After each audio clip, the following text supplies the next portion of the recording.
Someone created the universe. The universe self-created it. No idea. Again, Is it possible the universe can self-create? we don't know. Let's think. Logical thinking earlier, remember? Right? You said logical thinking. No one can be certain for sure. Wait, That's what I'm saying. wait. No one can be certain. Are you certain about that? No. Then what's the point of talking then? Are you certain that someone created the world? If no one can be certain about anything, Look, you're not why do you answering my even question. talk? You're not answering my question. Are you certain that someone created the world? Yes, How do you know? because the one who created told us. Sorry? The one who created this world has told us, informed us. In a book that someone written? So if it was in a cassette, it would be better, right? No. It's the same thing, same scenario. So what's the problem? Why would someone almighty, the creator of everything, write a book for you to follow? If the creator gave me guidance in audio message or a written message, do I need to have a preference? I don't understand your point. I mean, Why is this objection? there are better methods of telling people. Like what, for example? I'll print my name on the sky and say, I'm here. Wouldn't that just prove it solid though? Sorry? Would that be any kind of test? Okay, brother. Why are we testing? Suppose now we just hear a voice from the sky. Yes. I'm God, I created you. Would you believe? I'll be certain. I'll be actually uncertain because it could be anything. So you're demanding an evidence which will not give you certainty. Is that logical thinking? It can be. No, is that logical thinking? Again, it's completely different. No, it's not completely different. It is. So again, better ways you said.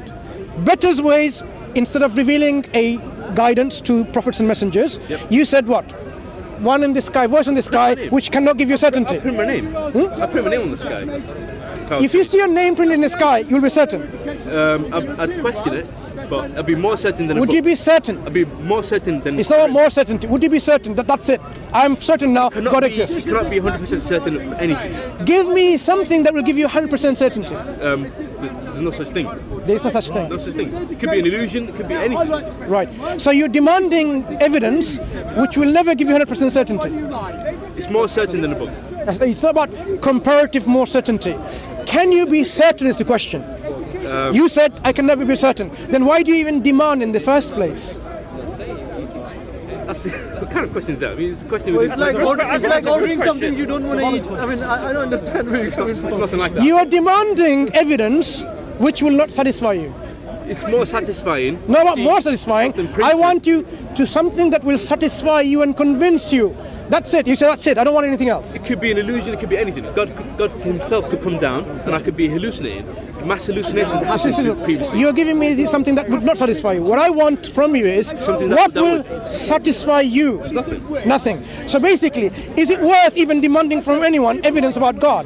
Because nothing will satisfy you. No. That would feed onto something. That would probably make me believe a bit more. But What about belief?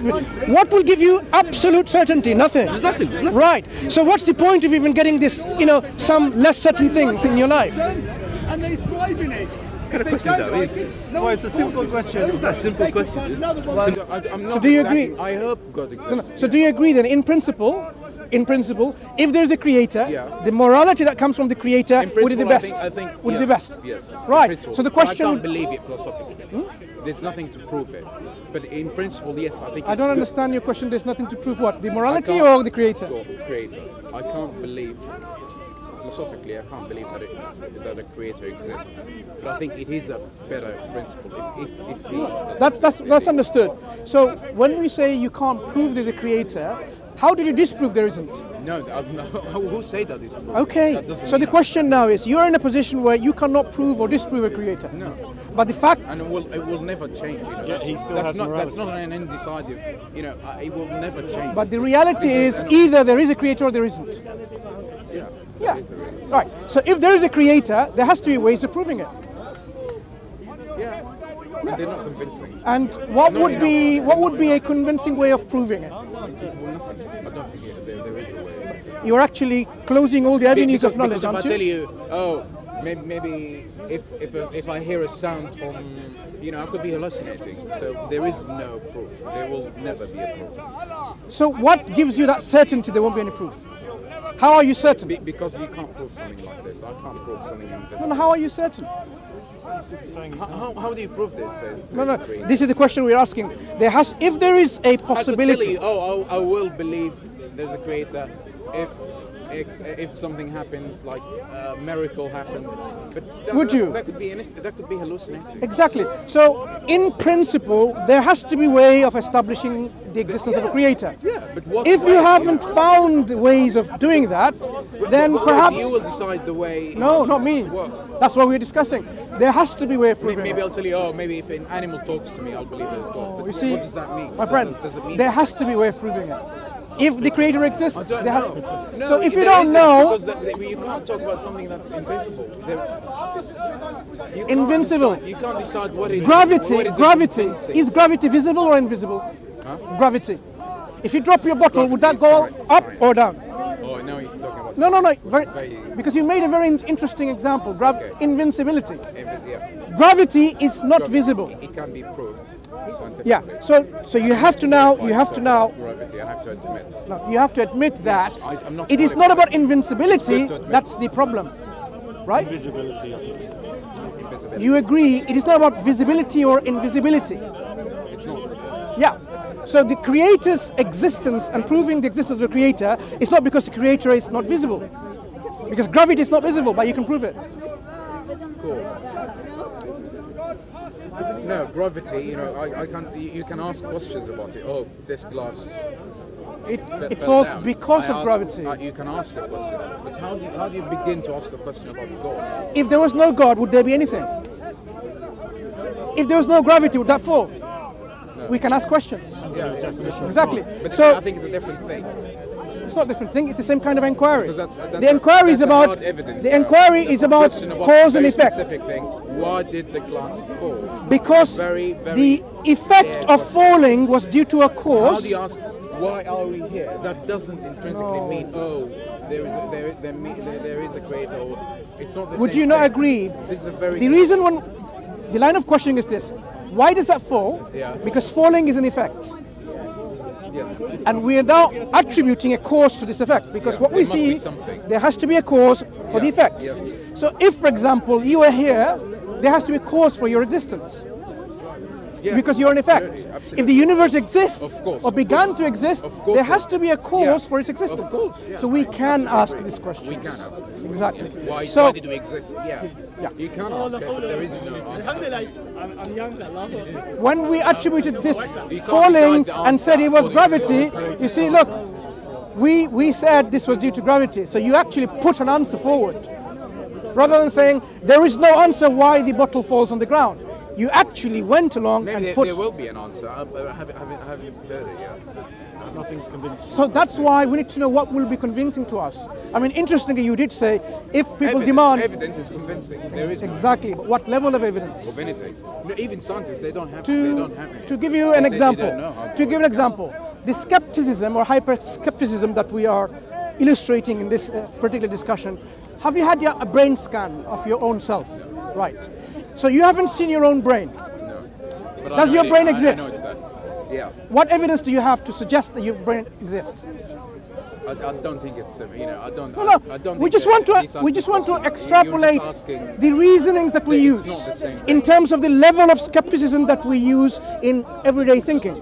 Have you been to Africa? Where in Africa? Okay, maybe you have. Have you I've been been to to Africa, yeah. Okay. Have you been to Egypt. Indonesia? Egypt is Africa. Have you been to I've been Indonesia? Egypt. Or you think? No. You mean Nigeria? Have you been to Indonesia? Indonesia. No. Right. Does Indonesia exist? I don't think you're making sense. Sorry? I, No, let's try to understand how You're we trying to built the level of confidence away from skepticism. yeah. No, the reason why I'm using this, look, my friend, You can do it is simple You can do to. it better than Can this. you Listen. Google? Can you Google Indonesia? I'm addressing what we call skepticism Yeah. and how we can be certain in affirming something. For example, when we haven't been to Indonesia, we can Google it. So we are trusting the people who put up pictures in Google or description in know, Google. because we know. So you are relying in what We're we human call. beings, of course we have to trust. Look, I don't have a problem with that. So you are relying on what we call testimony. Yes. Yeah, So absolutely. if we take that principle, Testimony, that yeah. testimony is a reliable evidence, so now I say, look, Prophet. yeah, that's why I think maybe Jesus exists. Yeah, No, Jesus so exists. not Muhammad maybe. existed. Are you saying maybe or definitely Indonesia Can you exists? put God in Google?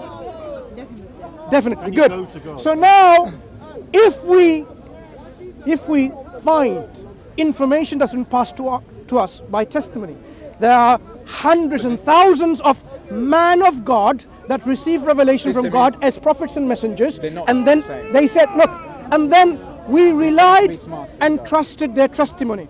So if I rely on their testimony and trust the testimony, Yeah. and you rely on the testimony of Google, Testimony. why are you Differ. going to be They're not the same. inconsistent? Testimony of Jesus is a different testimony from someone who went to Yes, Indonesia. absolutely. That is the point. Please stop being smart. Say again. Explain that a bit more. Say Prophet Muhammad sallallahu alaihi wasallam. Yes, a Now, testimony he of said, someone who saw Muhammad is a different testimony No, no. from someone Who said, went to "I Indonesia." have been- Please understand this and Sorry? stop repeating the point. No. Look. You cannot just simply brush the argument away underneath the carpet. That's why the it's argument. endless, No. classic The endless argument is discussion. I thought it's raised. endless. You have to show how the argument is invalid. I've given you an example about testimony. Like, you have not an image of your own brain. The testimony that you have is other people, their brain scan demonstrates they have a brain. But you haven't done a scan of your own brain. So you have now made, not testimony, do you agree? You have made a generalization based on assumption. That other people, no, this is how your evidence works. If you go to, if someone tells you that Indonesia exists, you can actually go. Exactly. Have you gone there? Yes. Wait. Have you, no wait there. Excuse me, have you gone there yet? Yes. Has he gone there? You haven't. So that means, But I can tell you. you see, listen, I've been listen. there. Yeah, but If you haven't been there, that means, for example, have you had a scan of your pancreas? Pancreas. They have that. Right. Does your has nothing pancreas, to do with it. excuse We can continue to discuss No. about other topics. Listen. Have you studied quantum physics? You should little learn. bit, yeah. But it has nothing to do with it. No, the reason I'm asking is, when we want to understand and affirm the knowledge of something, that yes, I'm certain. Are you certain you have a pancreas? Probably. Yes. Are you certain? No. Right. So you're skeptical that you have a pancreas. Do you have a heart? The actual heart, physical heart. Are you certain? Something pounding in my, Are you in my are you certain chest. it's the heart? Have you seen it? It's a diaphragm. Exactly. You're not certain. So you're skeptical So that you. Descartes. Wait a moment, my Yes. friend. You don't You're think that you skeptical. know that's the only thing you Please, sure of. you're skeptical that you have a heart or not, you have a pancreas or not. I mean, have you had a brain scan? No, yourself? but everything is Are you logical. skeptical? If I I can do just that. take logical arguments, I can just build myself and this. Do you see what you're doing now? Instead of bringing hard evidence, let's try to understand the level of evidence you're bringing. Your level of evidence is logical, as you said, logical evidence, assumptions through generalization, testimony. Okay, so are you absolutely certain that you have a brain? There you go. So you haven't got. I'm not saying that I have one, so I'm not wrong. So far. Hang on. So when you're speaking to me, you really think that you haven't got a brain. No, I just don't. What makes you think you have a brain? I don't say I have one. I don't say I don't have one. You just asking me if I Okay. think. Okay. Let me ask you. Do you have a brain? I don't know. You don't know. What's your point? So you might think that you don't have a brain, or you have a brain, I right? don't know. I just said I don't know. You're repeating yourself. No. You really think you don't know, right? Yes. Okay. You sound an honest answer. Yeah. You honestly think that you don't know whether you have a brain or not. Yes. Really? Very interesting. So when you go, do you work or study? I work. Work. In your workplace, do you use your brain? I don't know. I manage to think. So what do you use to do all this work? And My hands. I can your see hands. them. Okay. And your hand operates through what? By itself. I don't know how I use them. You don't have a brain. People say it's the brain that determines the You movements. need to know if you have a brain to live. No. No, because. definitely. So you don't No, no. need to know if you have a brain to be able But to use it. I'm interested That's in the finding root. out if you don't know you have a brain or not, And scientists are telling us it's the brain that actually regulates our movement and so on. So you think, believe their testimony.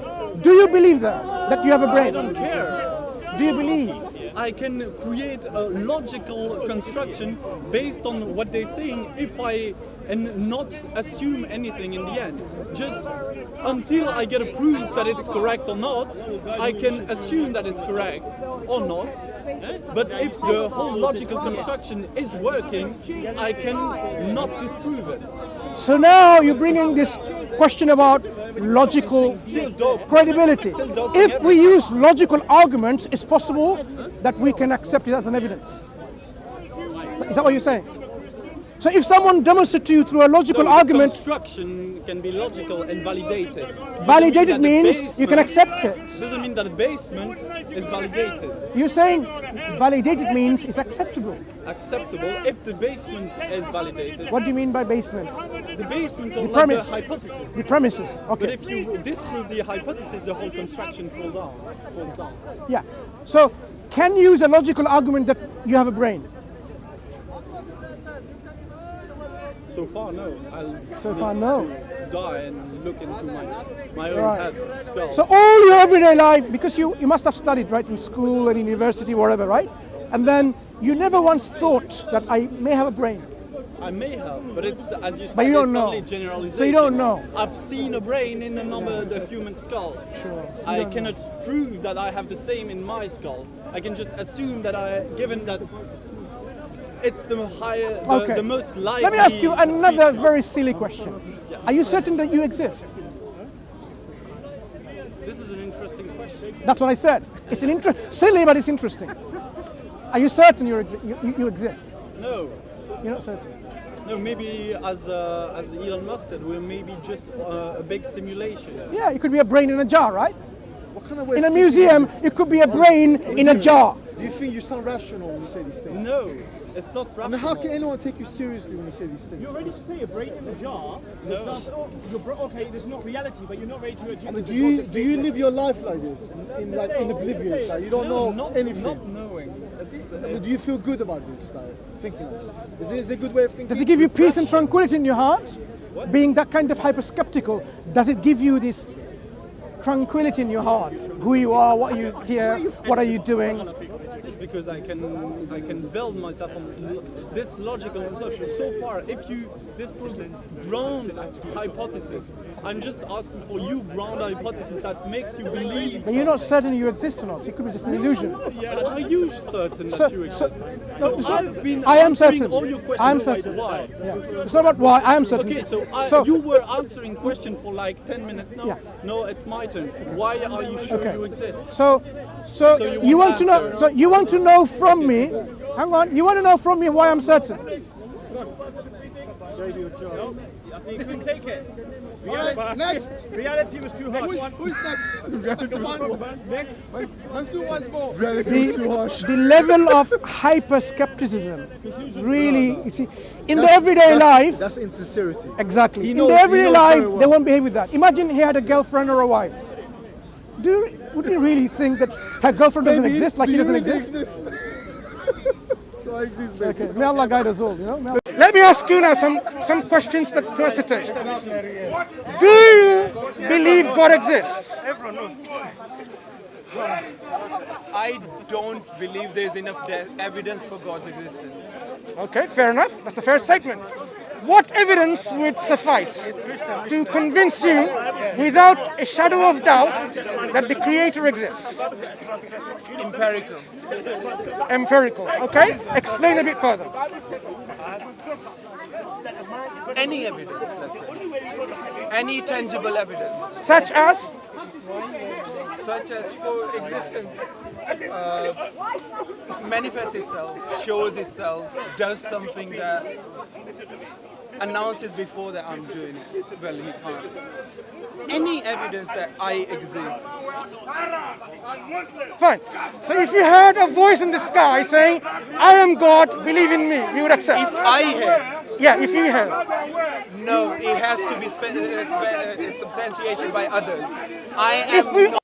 heard that, now someone in the sky guy saying, I am God, believe in me, that will be sufficient evidence to It was accept. objective enough, yes. What do you mean objective enough? Well, if it's not something like happened in Fatima, If we all heard a voice coming from the sky, coming from the sky, see someone, you see some image there. if God, right? God speaks and say, I'm God, and there are people from different groups of life. No. If all of us heard that, it will be sufficient evidence. That'd be evidence. That will be sufficient evidence. Yeah. And you would not even question that? Hallucination. We need something replicable. As well as empirical, it needs to be replicable. So it should match So that needs to be done twice or thrice, a few times, right? Someone needs to speak to you and saying, I'm God from this, and you would accept it. Sure. And you would accept it? I'll have to. There's evidence for it. I'm not going to be against evidence. Wait. So basically, if you heard from the sky a voice and you saw something, and you would be pretty much certain that is God? Pretty much certain. No. That's what I'm asking you. Conviction and certainty, you're saying no. So that isn't an evidence. No. What kind of evidence would suffice you? You changed your question. What have I changed? Because first of all, you said if you heard that you believe there is some evidence, yes. I didn't say anything like that. I asked you first, what would be convincing evidence for you that will satisfy you? Compelling evidence. That example that I offered you, would that be compelling and satisfactory for you? Sure. You're sure?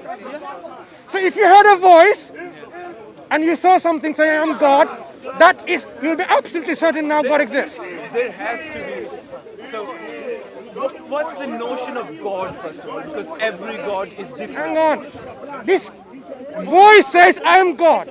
Are you now going to be absolutely certain That's and convinced? not enough. No. So that's why I'm asking you. The example that you initially was But agreeing. you see how confusing that is because there is no one singular notion of God. Let me continue. I asked you for an example of a compelling evidence. Yes. That wasn't one. That's so, evidence. So try but again. There's no evidence for one kind of God. Hang on. God. We're talking about God, the creator of the God? cosmos. He says, I am the creator of all things that exist. And I'm supposed to take the And word would that be compelling? You say no. So try another example that will be compelling for you. I'm saying replicate that again. If that happens shows, again. shows that thing or whatever the voice is capable enough to create something new. So it's something that this voice, they create something, Yes. and you'd believe in it. That yes, I'm If certain. there is evidence, yes, I will. What do you mean evidence? If what you ask for is provided, you'd believe in it. No, it's not. We're still in the same plane. No, I am trying to establish what meets your criteria of satisfactory and compelling evidence. Every time we're trying to offer on your likings, it seems that it is never going to be satisfactory to you.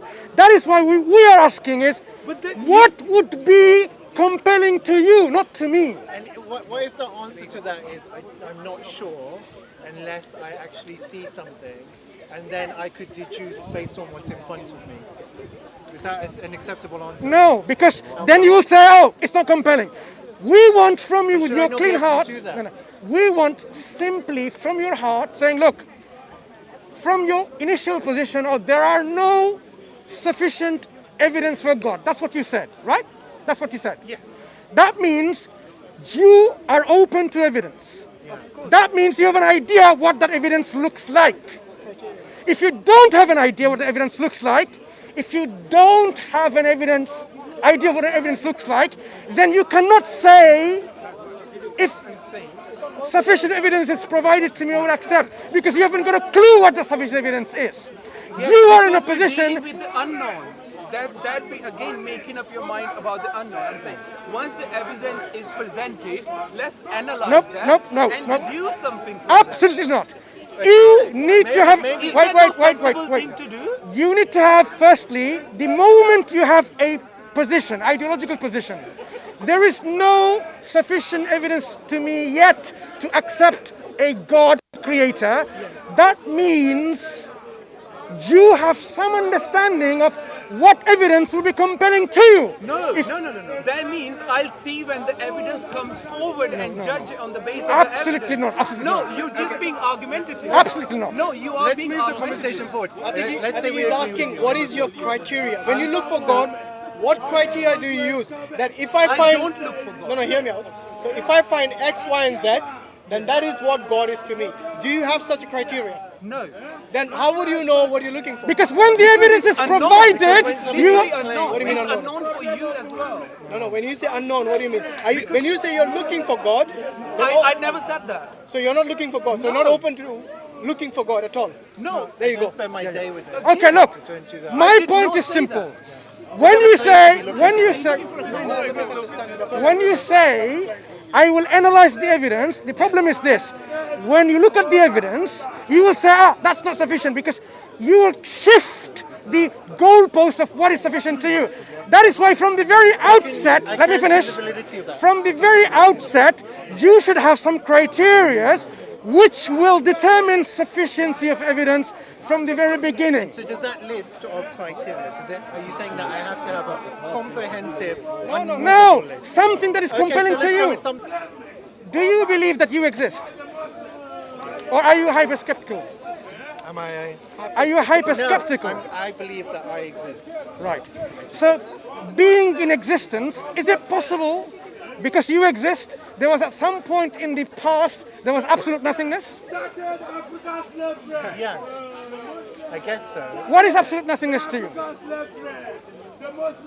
It's a difficult question to answer. So it's when nothing exists.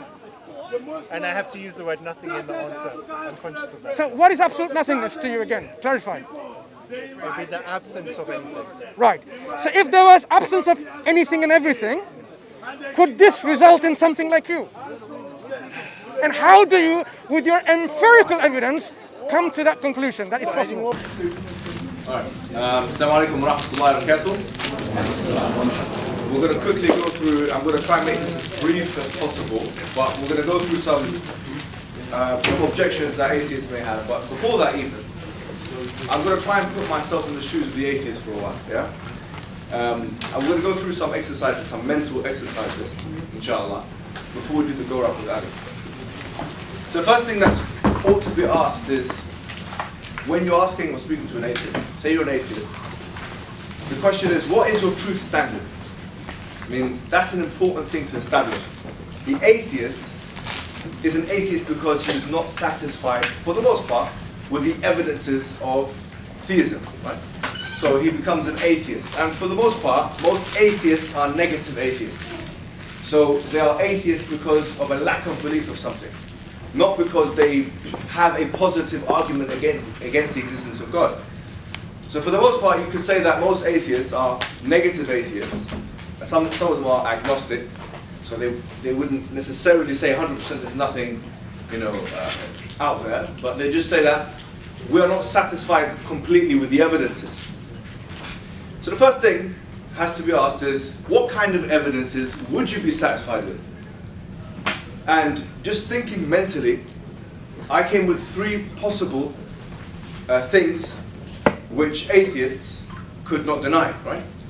Number 1 is incorrigibility, which means something which is not changing, yeah? So if something is not changing, it becomes a good evidence. Number 2 is eternality, which is linked to incorrigibility. And number 3, you could say, necessarily true. So for example, it's contingently true that I'm wearing a grey jumper, yeah? But it's not necessarily true that I'm wearing a grey jumper. I'm going to try and not use too much philosophical jargon. But with those 3 kinds of evidences, an atheist would be completely satisfied. Now, an atheist might say that these kinds of things are satisfied in both maths and science. That mathematics is incorrigible. Number 2, that it's eternal. Number 3, that it's necessarily true. And the atheist might say that science is quite similar in that regard. And that's why their truth standard would be a mathematical truth standard, or it could be a scientific truth standard. They would consider these things to be truth, for the most part. obviously I'm not generalizing all atheists. There are postmodernists out there which don't believe in this. They criticize both mathematics and science massively. But generally speaking, I mean, from my experience, it's been the case that atheists are satisfied with these kinds of truth standards. Now the question is this. The question is mathematics, as an example here, actually those three things that we've just mentioned? Now this is something which has plagued the minds of philosophers ever since the time of Plato. Plato himself didn't know how to reason with numbers. Basic arithmetic, he didn't know, because if you think about it, numbers in and of themselves don't exist. You can't touch a number, you can't feel a number, you can't smell a number. A number is actually a conceptual, abstract reality. But in logic, you have to have a truth. In order for a truth to be true, it has to have a physical reality. Objective truth is that which is usually an object. So this poses a problem for Plato. So he says, for example, that mathematics is something he has in the forms, the world of forms. So it's something he struggled with. Immanuel Kant came in 1790, something similar. He said that mathematics is not something we take from the world, but it's something we put onto the world. Now you'll find that even after this point, mathematics itself had a shaking up. The cat was put with the pigeon, so to speak, when Kurt Gödel came out with his two incompleteness theorems. And basically these two incompleteness theorems expose the inconsistencies in maths. It exposes these inconsistencies because, according to the theorems, he had the first theorem, for example, was similar to the liar paradox. If I come forward, or someone else who's a liar says, I'm lying, right? There's no way to prove or disprove this statement, because the liar, if he's lying, he's telling the truth, which means he's not a liar. And if he's telling the truth, then that contradicts the fact that he's saying that he's lying. Now, something similar was put in a mathematic format, and from that perspective, this is called the incompleteness theorem, mathematics was seen to be inconsistent, an inconsistent model. And by the way, the philosophy of maths, or meta-mathematic narratives, or philosophy of maths, this is a big thing. And it's still unresolved. To this day, it's unresolved. Yet people still do maths. Yet people still do maths. Maths have axioms which cannot be proven. They are only self-evident. They are self-evident axioms. Which means, to believe in such axioms, you have to have faith. Because there's no evidence of those axioms. There's no evidence. These things, these axioms, or theorems, are based on assumptions, not concrete evidence. Science is much more flimsy than maths, in so much as it's changed much more, and it's ever-changing. And this is something which is documented well by Thomas Kuhn in his book, Structures of Scientific Revolution. That not only does science change, and scientific facts change, but the whole framework within which science operates change. And now, why am I telling you this? Because you have to understand that when the atheist is skeptical with the evidences, then you have to ask yourself, what kind of evidences are you not going to be skeptical?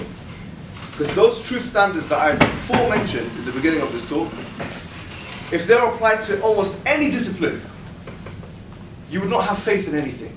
You would not believe in anything. You couldn't do anything. You couldn't prove anything.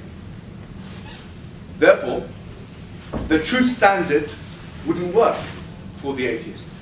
That particular truth standard couldn't and wouldn't work. Rather, if we're honest with ourselves, atheistic truth standard is a truth standard which is probabilistic. Is a truth standard which is probabilistic. We as human beings work on probability reasoning almost every single day.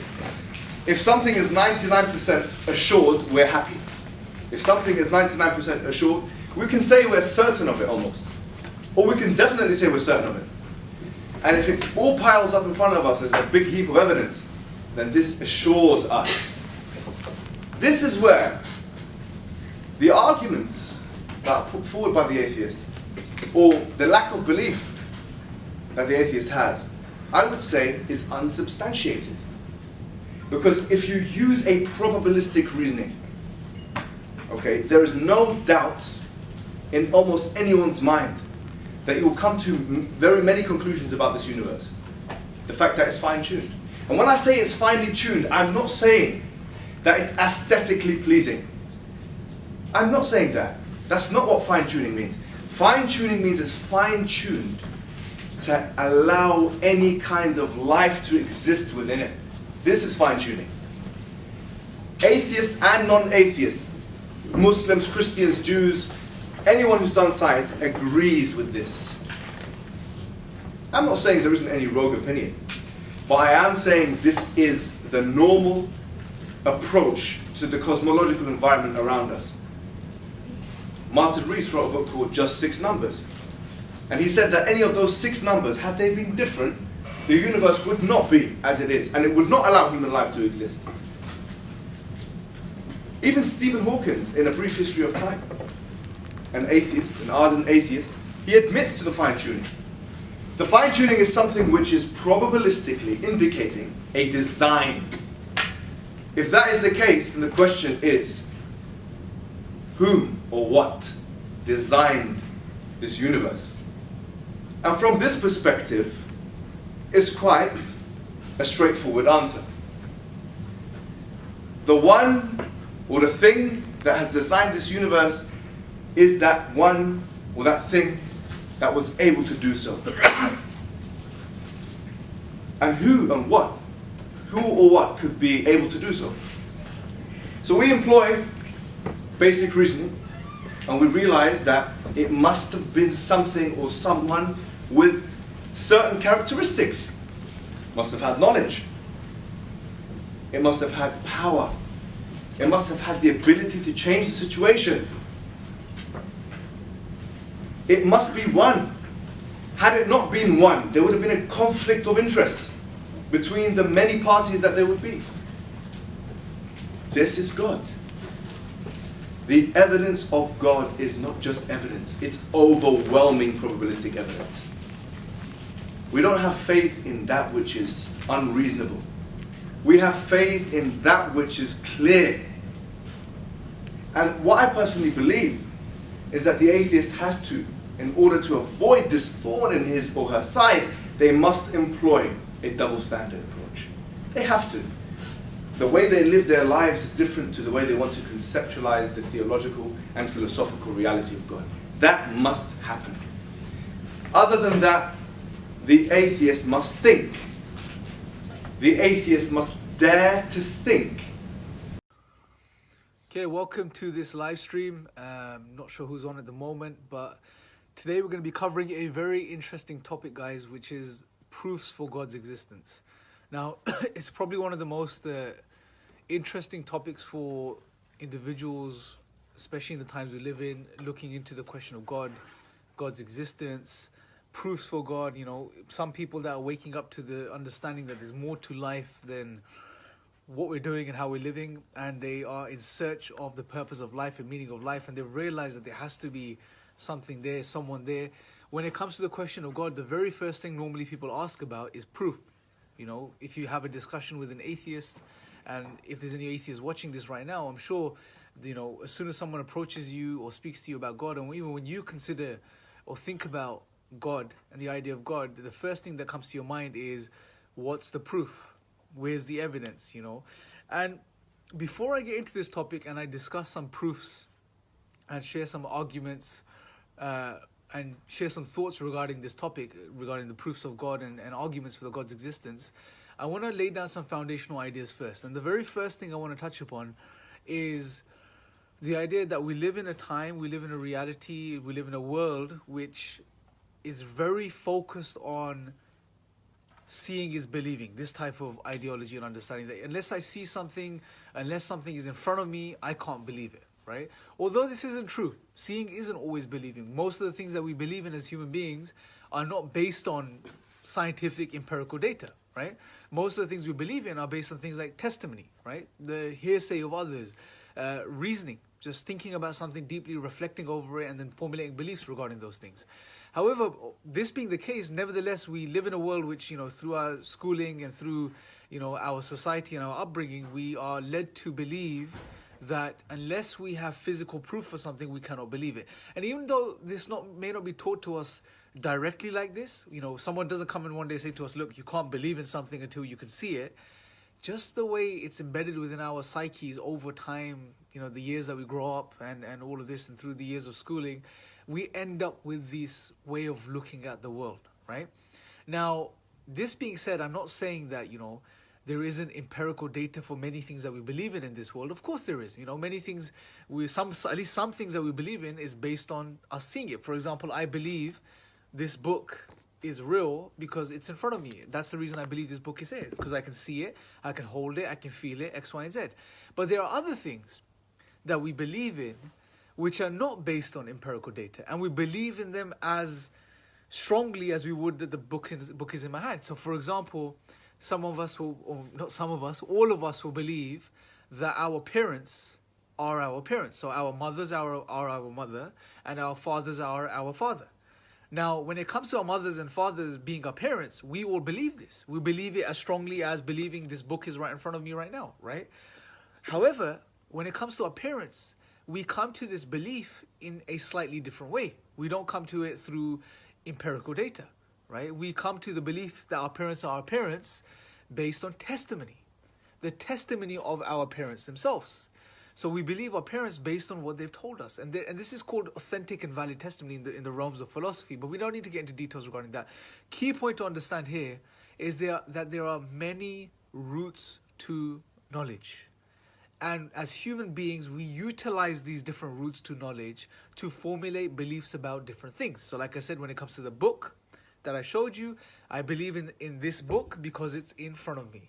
When it comes to my parents, I believe my parents are my parents based on testimony. Even in the realm of science. So when scientists are studying a particular area in their discipline, what they would do is they would go off the testimony of previous scientists. So they will take the works of previous scientists, analyze them, and build their own work off of that, right? So there's an element of testimony even in the field of science itself, which in a general standpoint we would think, oh, it's only about science, it's only about empirical data. No, right? And I wanted to really get us to appreciate this before I go into discussing proofs for God, because a lot of us, a lot of people, a lot of non-Muslims, a lot of people looking into Islam, a lot of atheists who call themselves atheists or agnostics, they have this sort of underlying assumption, which is that for you to believe in something, you have to have physical, tangible proof for it. And it's simply not the case. I just wanted to go through this section prior just to highlight that there are many things we believe in which are not based on empirical data, right? Another example I can give you is syllogisms, deductive arguments. They're not necessarily based on empirical data. They're just a logical argument. We reason upon it, we think about it. For example, if I was to say to you, all men die, this is premise 1. John is a man, premise 2, therefore John will die, right? Now this is the conclusion that John will die is a completely valid and sound conclusion based on the premises. Now this is a logical argument. This is not based on empirical data, right? So there are many other routes to knowledge like this, right? And the reason I wanted to touch upon this before discussing proofs for God's existence is because I wanted to give us a more holistic understanding of what it means to believe in something.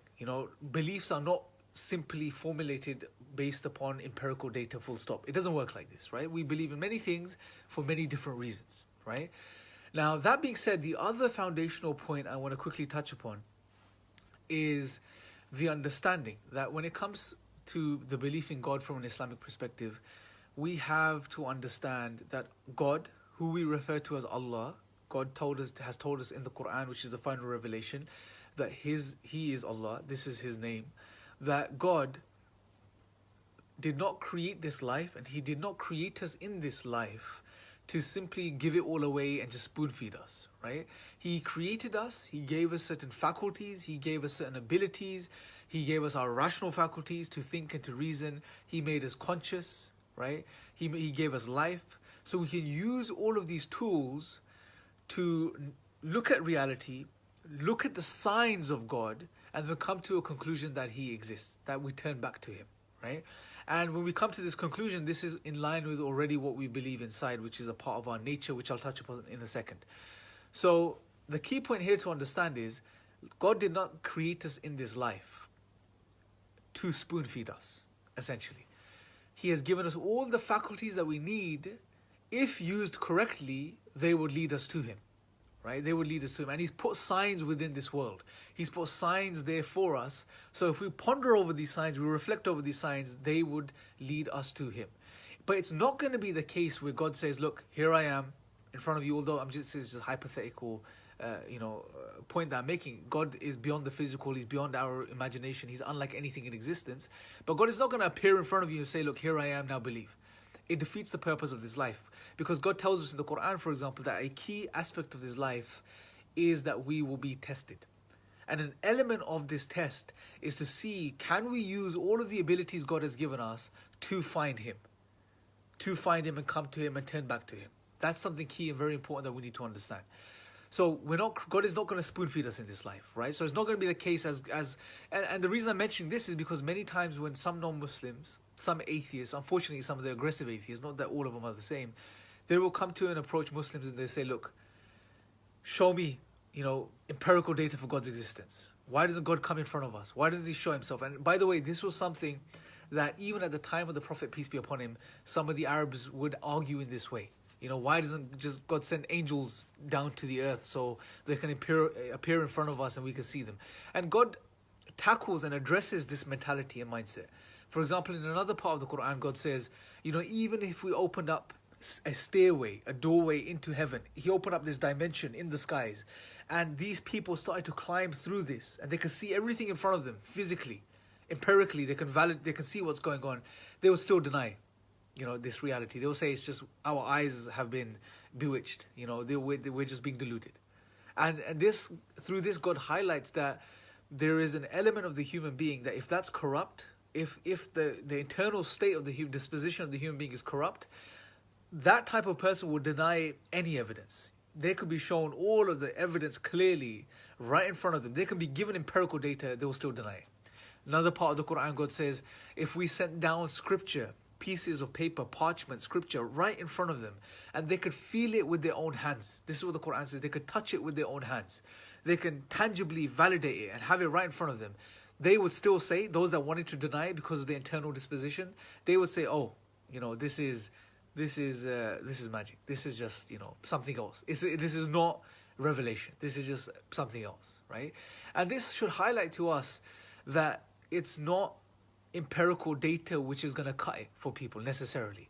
It doesn't mean just because God will give you some clear empirical evidence, if that was the case, if God was to give you something clear that you could see through your senses, via your senses, that would therefore mean that these people would necessarily believe. No. Coming to the belief in something is not dependent upon empirical data. It also depends upon the internal state of the human being. And the human beings, the people that are sincere, that are humble, that are sincerely searching, for those type of people, a simple proof would be sufficient. A simple sign will be sufficient, right? So it all depends. A lot of coming to the realization and acknowledgement that we have a creator and turning back to Him depends upon the internal state of the human being. What is the internal disposition of the person at that given moment? Are they arrogant? Are they just full of themselves? They just believe, they've already formulated a belief and they don't want to change this, and they're just asking for proof just for the sake of asking and to make a point? Or are they sincere? And are they sincerely searching for God? Because if they are sincere, those that are sincere, God will guide. God will show them the way. But you have to approach God and you have to approach revelation with humility and sincerity. Truly seeking. Humbling yourself, realizing that you are a limited human being that doesn't understand everything. That you don't have total knowledge, you don't have total power. You're just a limited, weak human being who is searching for the truth. And if you approach it with sincerity like this, you will find guidance. So this was the second point I wanted to mention, because it's very, very important to keep these things in mind. Number one, the first foundational point I mentioned was that empiricism or empirical data is not the only route to knowledge. There are other ways to formulate beliefs and come to a belief in something. Number two is that when you approach the question of God, you have to approach it with humility and sincerity. If you approach it with arrogance and bravado, you're just going to fail. You're not going to see the truth, because God is not in need of anything or anyone. God is independent. He is free. As in the Quran, he says he's ghani, which means he is the rich, the free of need. He doesn't depend on anything or anyone. He is as-samad, who is the eternal and absolute, but completely independent. And everything in existence is dependent upon him, and he is not dependent upon anything else. Right? So this is God. He's free. He doesn't need us. He doesn't need anything or anyone to worship him. Right? Us human beings, when we turn to our Creator and we search for him and we pray to him and we ask for guidance, we are actually benefiting ourselves. We're not benefiting God. Right? We cannot increase God in his majesty and his glory in any way, shape or form by, by thinking that we're turning to him and we're doing God a favor. It doesn't work like that. God is free of need. Right? So we need to humble ourselves in approaching the question of God. The third point I want to mention, the third foundational point I want to quickly mention, is the understanding that there is an aspect of the knowledge of God, the reality of God, which is embedded and it's placed within every single human soul, every single human nature. In Islam, in the Islamic tradition, this is referred to as the fitrah. The fitrah, meaning, generally speaking, is that first pure nature that every single human being is created upon. And a part of this nature encapsulates the knowledge of God. So the knowledge that there is a creator. Some of the scholars even went as far as saying that he is one and that he deserves worship, that we were created to worship him. The understanding, the knowledge of this is embedded within every single human soul. However, due to our society, as per one of the traditions of the Prophet, peace be upon him, when he said that every child is born upon the fitrah, this natural disposition, but it's his parents that make him otherwise. They take him away from this straight, pure path. So it's our societies, our surroundings, our environments that cover and cloud this internal reality, this piece of knowledge which is embedded within the human being. Now, just a point on this, what's interesting is, from a Western perspective, this idea of innate knowledge would come as a surprise to many, because we're not accustomed to this, these ideas based on our limited understanding and our limited knowledge, right? The way we're taught, as I mentioned before in the beginning, the way we're taught to think about the world, generally, that's embedded within our minds, is that seeing is believing. We need to acquire knowledge. You're a blank slate, right? You're a absolute blank slate, and you have to use your faculties and use your senses to acquire knowledge of the world around you, to formulate beliefs and to understand the world. This is not necessarily what we are taught in Islam. In Islam, it's slightly different. Yes, there is an element where the human being utilizes his senses and utilizes his abilities and his rational faculties to attain knowledge of things around him and to learn new things. But there is an element, or there is a type of knowledge which is already embedded within every single human being. And this is the fitrah. This is embedded within the fitrah, the nature. And a part of this knowledge is the recognition and understanding that there is a creator. That's already within every single human soul. So that being said, if we keep these 3 points that I've just mentioned in mind, and then we go into the discussion of proofs for God's existence, or the signs for God's existence, as I would say is more correct to refer to them as, we will really appreciate this, and we will be in the right psychological and spiritual state to now assess or come to the truth of God, right? It's very, very important, because many times when we get engaged in a discussion with non-Muslims, and hopefully there's non-Muslims that watch this, and if you're a Muslim that's watching this, please share this with your non-Muslim friends as well. Many times when we engage with non-Muslims, or non-Muslims approach Muslims and they ask the question of God's existence, we normally straight away go into giving proofs for God's existence, right? And we assume that their position is correct in that everything needs to be proven, right? When if we really understand the 3 points I've mentioned, which are, number one, that there are different routes to knowledge, and empiricism or physical evidence is not the only route to knowledge. Number two, that we have to humble ourselves. God is not in need of us, but we are in need of him. And we have to have humility in our approach to this question of God. And number three, that there is an element of knowledge which is already embedded within the human being. So it's a case of being reminded of the truth, not being taught something new when it comes to God's existence.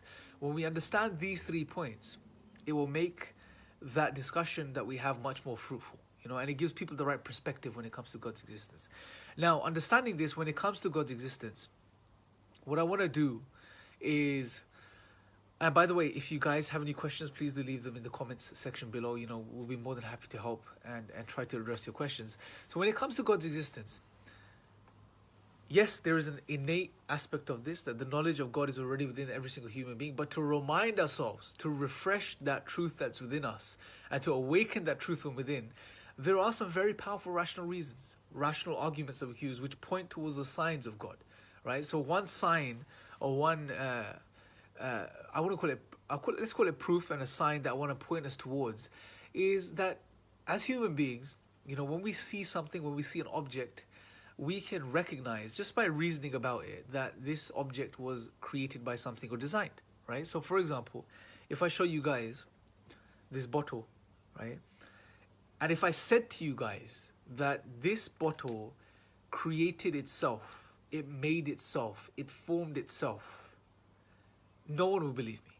Whether you're an atheist, an agnostic, a Christian, a Muslim, whoever you are, you won't believe that a bottle like this can make itself or form itself. It just doesn't make sense. And if I pushed a little further and I asked you the question, okay, why don't you believe this bottle can make itself or form itself?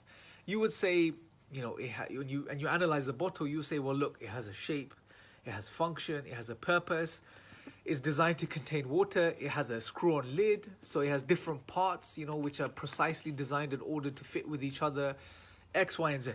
And for all of these reasons, this particular bottle cannot make itself. It must have a designer or a creator, right? Very simple. Simple reasoning. Every single human being can do this. Now, let's apply the same question to the universe.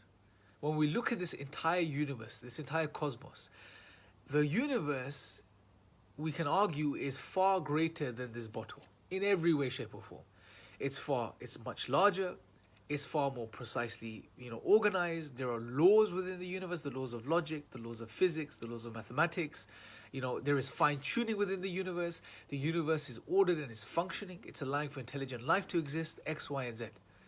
Now, when we look at this universe, the same question applies. If a simple bottle requires a designer or a creator, then what about this entire universe? By greater reason, the entire universe must surely have a creator or a designer. I would say we stick to the word creator because as Muslims we stick to what God has told us about himself and the names and the way God has referred to himself. So we would say the entire universe must surely have a creator, right? A fashioner, a maintainer, a sustainer, right? It's a very simple point. And again, if you are sincere and you are honest with yourself and you reflect upon this point, hold on a second, something as simple as a bottle needs a creator because of its simple features and functions and parts, then shouldn't the universe, which is far more complex, far greater, has far better order, shouldn't the universe must surely have a creator? It just logically makes sense. And it makes sense here, and it's in line with what's in here. It will acknowledge what's in your heart already because that knowledge is already there of God, right? That's as simple as it is. We don't need complicated arguments. And this particular argument is elaborated in a far more beautiful way in the Quran itself, in chapter 52, verse 35 and 36, where God asks some very profound questions. And he's asking us the questions. He's getting us to think about these questions. And normally when we ask the question, automatically what we start to do is we look for answers. So God asks us in this chapter, in these verses, he says, he said, look, or were they created by nothing? Ask yourself the question, can we come from nothing? Can anything come from nothing? The answer is no. Because out of nothing, nothing comes. It just doesn't make sense, right? And then he says, were they the creators of themselves? Can you create yourself? Again, ask yourself the question. And if you sincerely ask yourself this question, you realize, hold on a second, how is it even possible to create yourself? Because to create yourself, you have to already exist. And if you already exist and you're already there, then you're not really creating yourself because you're already there. It's a paradox. It's a contradiction. You can't have that. It just doesn't make sense. And then God says in the next verse, or were they the creators, us and the people that were being addressed originally and everyone else by extension, are we the creators of the heavens and the earth? Did we create this entire universe? And again, that just doesn't make any sense. We can't do so. We can never do such a thing. On top of this, the universe existed far before we came into existence. So how can we now create something which existed prior to us? It doesn't make any sense, right? And then God leaves the only conclusion open for us to conclude. So we can't come from nothing. We can't make ourselves. We can't create other things which exist before us and prior to us. Therefore, there has to be a creator that created everything that exists. Right? Again, very simple reasoning, very simple logic. And if we follow through and we're sincere with this, we'll come to the conclusion that there has to be a creator. There has to be a creator, a being that's there. Right? And I will leave it at that. It's as simple as that. And look, another point, just to really tie up what I'm saying, what I said in the beginning regarding those 3 points. If someone wants to deny the truth, you can give them the most powerful argument in the world. You can give them empirical data, as God mentions in the Quran, right? You can give them something right in front of their face, and if they want to deny it, they will deny it, right? Beliefs are not fully necessarily contingent upon a particular proof, right? So what I mean by that is, depending on the state of the person, if someone is sincere and someone is searching and is humble, a very simple point, a very simple occurrence in their life could lead them to that truth which already resides within the human being. For example, I'll give you a hypothetical example, say someone is very humble and sincere individual, and something happens in their life. They pray for something and it happens, it takes place. Or they get a small sign in their own life, a personal sign, and they reflect upon that sign. And that awakens the truth within that person. And they turn back to their creator. And on the opposite end of the scale, you'll have the type of person who can be shown, for example, like the people God mentions in the Quran, even if a gateway, a dimension opens up for these people and they start to ascend and climb through it, they will say, look, our eyes have just deceived us. Why? Because of their internal state. They don't want to believe. Right? And there's many examples of this on YouTube. There's experiments done by people where they go to individuals who just don't want to believe. They say, look, if I was to be able to prove to you that God exists without a shadow of a doubt, and I gave you the proof that you want, that you desire, would you then worship him? And they said no. And this highlights the internal state of the individual. It's not about the type of proof. It's not about empirical data or a rational argument or a life experience. It could be any of these things. It primarily depends upon the state of the human being that's receiving these proofs and that's receiving these signs. Whether they will make sense to them, whether they would adhere to them, whether it will create an awakening within them, right? That's the reality, right? And as we said, God is not in need of us. God is not in need of the atheist who arrogantly denies him and then thinks that he's in the position or she's in the position to judge whether God exists or not. No, God is not in need of such people. God is not in need of anything or anyone or any person. He's free of need. When we realize that we need him, when we realize that life doesn't make sense without him, when we realize that life falls apart in the absence of God and nothing makes sense, that you end up in this state where everything becomes meaningless and purposeless without God. Because without God, what's the reality of life? Without God, everything is a result of just random physical stuff. That's it. And when we realize that, hold on a second, this doesn't make sense, and we humble ourselves, then we are in the right state and we're primed to receive guidance from the creator of the heavens and the earth. And I want to conclude by just drawing our attention to anyone that's sincerely looking and searching and maybe has found benefit in this, to read the Quran. But I would say start with reading the 112th chapter and start by reading the first chapter of the Quran, because these two chapters are very powerful. The first chapter of the Quran, what it will give you is it will give you an introduction to God himself introduces himself to us and introduces our relationship with him. And the 112th chapter, what that will tell you in a very simple short chapter, God introduces himself, who he is. And I really encourage you guys to read these two chapters to start with, right? And then to move on to other parts of the Quran. So start with the first chapter of the Quran and then read the 112th chapter of the Quran. And this will give you a nice introduction as to the message and as to who God is. And what you'll realize is when you learn about God in Islam and what he says about himself, it will, and really pay attention to this, because you'll realize that it'll be in line with what you already recognize deep down inside you, that God is one. He's unlike anything you can imagine. He's all powerful. He has no beginning, he has no end, right? These things will make sense to you. So hopefully I've given you guys some food for thought, something to think about and reflect upon. And if you, like I said, if you have any questions, if you have any queries, anyone that's looking to become Muslim, please leave your comments below and we would love to address you guys and get back to you. I thank you guys for listening. We'll try to, again, like I said, I know I intend on doing these more regularly, but for one reason or the other, I get busy with other things and I'm not able to. But hopefully we'll do this more regularly, maybe once a week, touching upon different topics and important topics like this. And just to give you guys the references again, so if anyone that wants to revisit the argument for God's existence that I presented from the Quran, is chapter 52, verse 35 and 36. Anyone that wants sort of a brief introduction to who God is and our relationship with Him, read the 112th chapter of the Quran and the first chapter of the Quran, and this should suffice from that perspective. Okay guys, welcome to this live stream.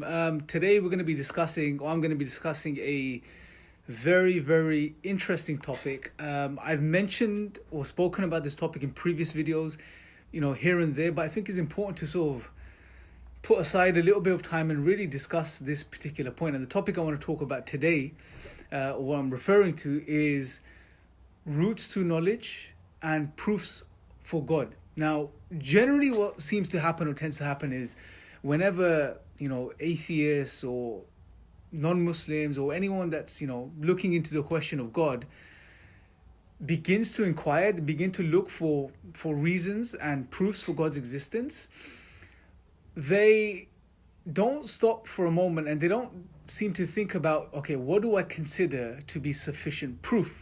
What do I consider to be sufficient proof, which if I was to find, and I would, therefore believe in God and do what I need to do.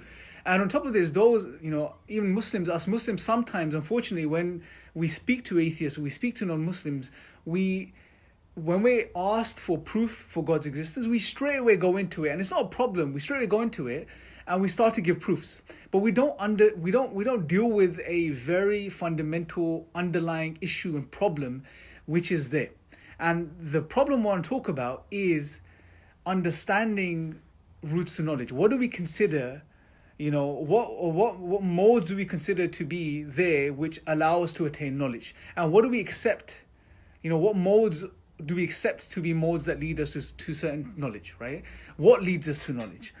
And the reason I want to address this, and you can see in the title as well, I begin with mentioning roots to knowledge and then proofs for God, right? Because I really believe if we really understand how we attain knowledge, as human beings, we believe in many things, but if we really stop and think about how did I end up with that belief in that particular thing? So for example, I believe my parents are my parents. Now that's a belief I hold, but how did I arrive at that belief? How did I get to that belief?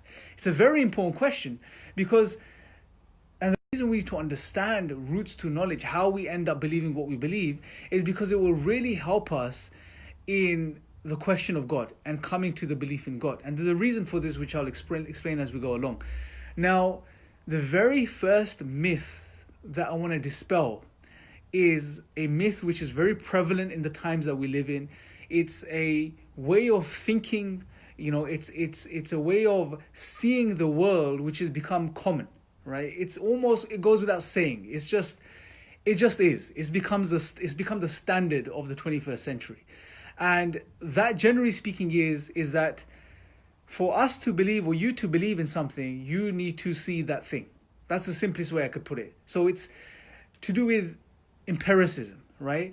Human beings, us as human societies and human beings, have adopted this mode or route to knowledge as the primary route to knowledge. It's just become bread and butter, standard, right?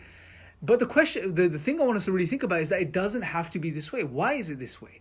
And what I want to do in the course of this video is show you that many things, even today, many things that we believe in are not based on empirical data, are not based on, science, are not based on observations, but we utilize other routes to knowledge to formulate the beliefs that we hold, right? So before I go any further, anyone that's watching this right now, please make sure to share this. If you're a Muslim, Assalamu alaikum, May Allah bless you guys. Please share this on your pages with all of your non-Muslim friends and contacts. If you are a non-Muslim that's tuning in, I really hope and recommend you guys stay through till the end of the video, and I'm sure you'll find something beneficial. And please do leave your questions below if you have any questions at the end, and we'll be more than happy to address you and try to give you guys answers, right?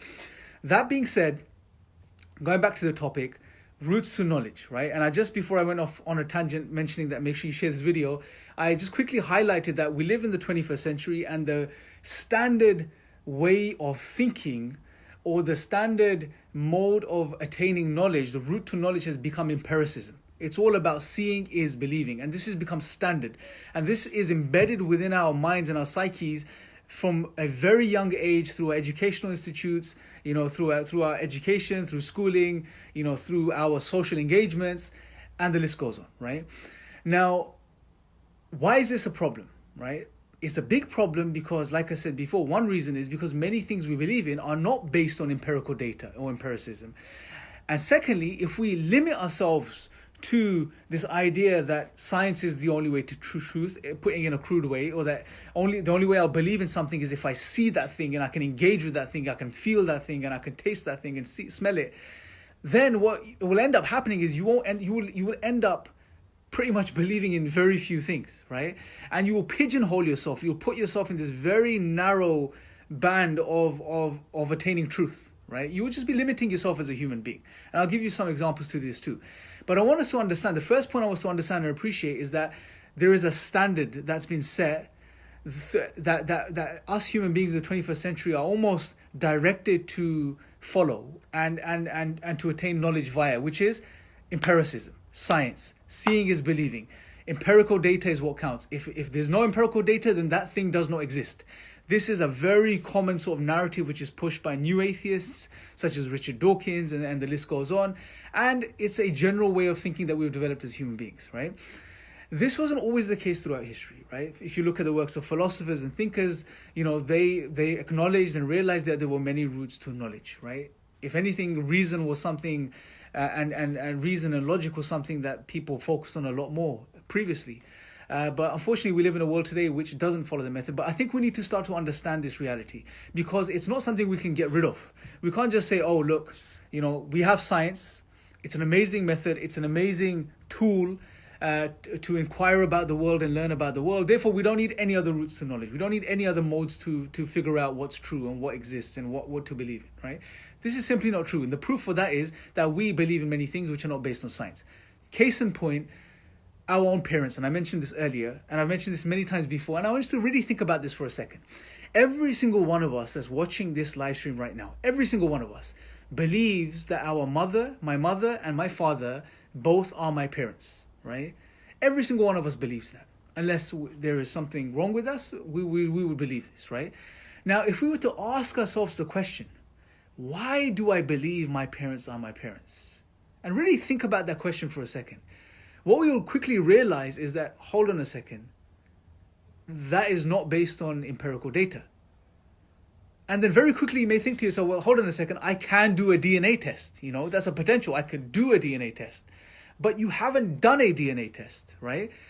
Meaning that right now you believe your parents are your parents, not based on a potential DNA test, but it's based on something else, right? Hopefully you guys are following. It's a very important point we need to understand and appreciate here, which is that we believe in things as human beings, and we have conviction in our beliefs about these things, and many things we believe in are not based on science, are not based on empirical data, right?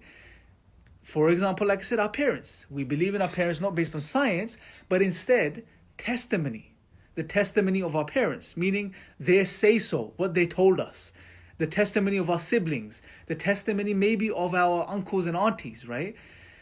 You may say, well, I've seen pictures of myself as a baby. But again, someone is telling you that in that picture, that's you. So it's primarily based on testimony, right? So testimony is one route to knowledge. Reason, logic, thinking, reflection, right? These are other modes to acquiring truth, right? Now, you may ask the question, well, okay, if there are many routes to knowledge, if there's many ways of knowing what's true, and we still utilize those in the 21st century, which we do, every single one of us does, even if you're an atheist, you do, then why have we ended up in this world where there is this pressure almost to make people think down this one channel that seeing is believing? Science is the way to truth, empiricism is the way to go. I believe one of the reasons is because science has progressed, and science is an amazing thing. It's an amazing method of inquiry. You know, we have learned so much about the world. We have developed so much as far as medicine is concerned, and as far as technology is concerned, and all of these amazing things. And I think because of this, what's ended up happening is that development and progress has almost become a dominating way of thinking, right? And it's obviously pushed in certain spheres, and over time it becomes a norm of thinking. We think because science is so amazing and has progressed in so many amazing ways and has given the world so much, therefore science must be the only way to truth, and we make this conflation, right? And it almost happens subconsciously in some respects, and obviously it's pushed by certain, you know, thinkers and individuals. But that's not, it doesn't logically follow just because science has progressed and given us so many amazing things in this world, therefore science is the only way to truth. No, science deals with the physical. Science deals with the physical realm, the material world, right?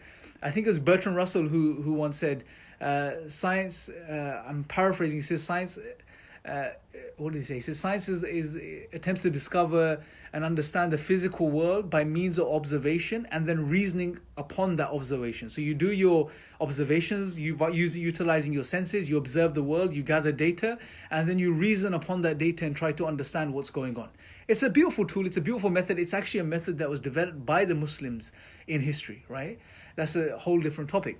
But it's important to know that Muslims had no problem with the scientific method. And by the way, again, some atheists want to create this divide between science and Islam, right? They say, look, science is on one side, it's progressive and it's amazing, and Islam is totally on the other side. It's a backward religion from over 1400 years ago. And they try to create these types of narratives, but it's simply not true. If we look into history, we look at the golden ages of Islam, and we look at, you know, Islamic Spain and the amazing work the Muslim scientists did, you know, in not only developing the sciences, but also taking the works of the ancients and translating them and preserving them and learning from them and building upon them, right? Muslims never had a problem with science, right? Muslims understood that this method is such an amazing method and a blessing from God, right? It's a huge blessing from God if you really think about it. Science, the fact that we can engage in what we call science, is a miracle. And the atheists don't want you to think about this, but I want to really bring this point out right now because it just come to mind and I think it's very important. And let me repeat what I just said. The fact that we can do science, we can engage in what we call science, this method, is a miracle. And the reason I say this is this, and probably I'll do a separate video on this later, but the reason I say this is this. Number one, for us to do science, there has to be a world which is intelligible. There has to be a world, meaning there has to be a world which is ordered to some extent. It follows a certain pattern. There has to be something there that you can study. There has to be something there that you can pick up on and you can understand. And that when you return to that very same thing, it won't just change at random, right? There has to be some sort of consistency, some sort of uniformity there, right? First point. How do you account for that uniformity in the absence of God? What are you going to say? Just random happenings resulted in an ordered universe? That's a huge problem. That doesn't explain anything, right? And the second thing you need is you need a rational mind. You need a human intellect. You need rational faculties which are ordered enough to be able to understand and process the information and attain truth eventually, right? You need both of these things. Both of these things cannot be explained in the absence of God. So the fact that we can do science is a sign in and of itself that God exists, right? And it's a very powerful, I wouldn't say it's a very strong, logical argument. It doesn't have to be. It's a very intuitive argument. And most human beings, we go off intuition all the time. Intuition is a very big thing, right? It's a very clear, concise, intuitive point. If we really stop and reflect about it sincerely, we'll realize, hold on a second, wow, we have an ordered universe which is governed by laws. We have a universe which follows laws. We have a universe which is fine-tuned. And isn't it even more amazing that we have a mind? We have rational faculties that can understand this world? Think about this. If you follow the atheist paradigm, as new atheists would have you believe, or naturalists would have you believe, everything is a result of random physical stuff. It's just atoms and molecules randomly whizzing around that have been colliding into each other for millions of years and have resulted in everything we see in the world today. How is that even true? How can we say that is the truth? If we stop and really think about the reality of the world that we live in. We live in an ordered universe which has certain, conditions which are so precisely fine-tuned which allow for life to exist, but not only life to exist, intelligent life to exist, rational human beings to exist, which have the ability to reason and understand this world. That's an amazing sign in itself, right? So science itself, the fact we can do science is a proof in itself. But I digress. Going back to the point that yes, that science is an amazing tool. It's an amazing method. As Muslims, we don't have a problem with it. We love the method. But what we do is we appreciate what it is. And we appreciate its limits, right? And we utilize it for what it is. That being said, going back to the point that science is not the only way to truth. And it's important that I made this point because what I want us to really understand here is sometimes some people, when they see Muslims saying, look at this Muslim, he's saying science isn't the only way to truth. There's other ways to acquire knowledge. Therefore, Muslims, look, they're coming out with what they really believe, that they hate science and they don't like. This is not true, right?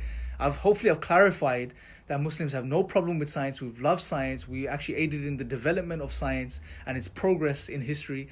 And it's an amazing method. It's an amazing tool. And if anything, it in and of itself is a proof for the divine, right? I would argue. That being said, let's go to this point now. So we've clarified that science isn't the only way to truth, that there are many other modes to attaining knowledge, right? And it's very important to clarify this point, guys, because normally when people are inquiring about God's existence, when they're looking into God's existence, they get stuck on this. It almost becomes a barrier, right? It becomes a big barrier for people because, they think, whenever they start inquiring about God's existence, they think, okay, I need physical proof, right?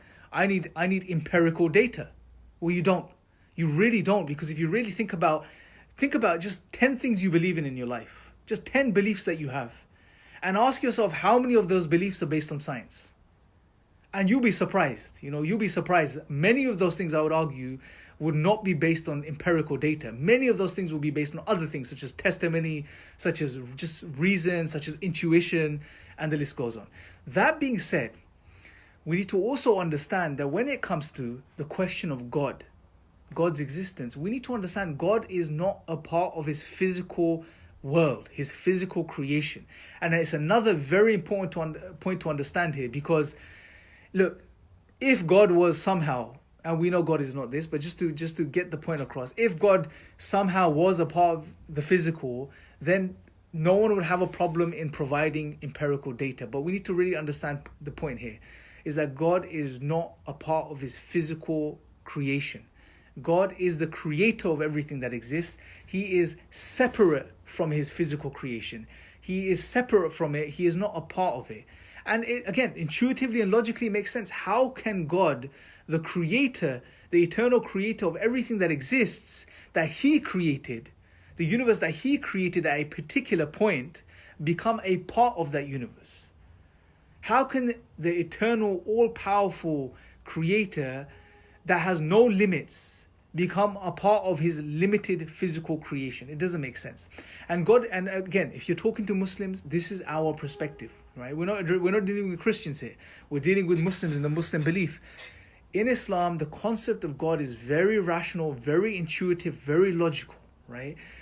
Quran, that he is unlike anything you can imagine. There is absolutely nothing like God, right? He is beyond anything you can imagine, right? He is uniquely one. He is eternal. He has no beginning. He has no end. He is the eternal creator, cause of everything that exists. And he is unlike anything you can imagine. He's not a man. He's not a bearded man sitting on the clouds or anything like this.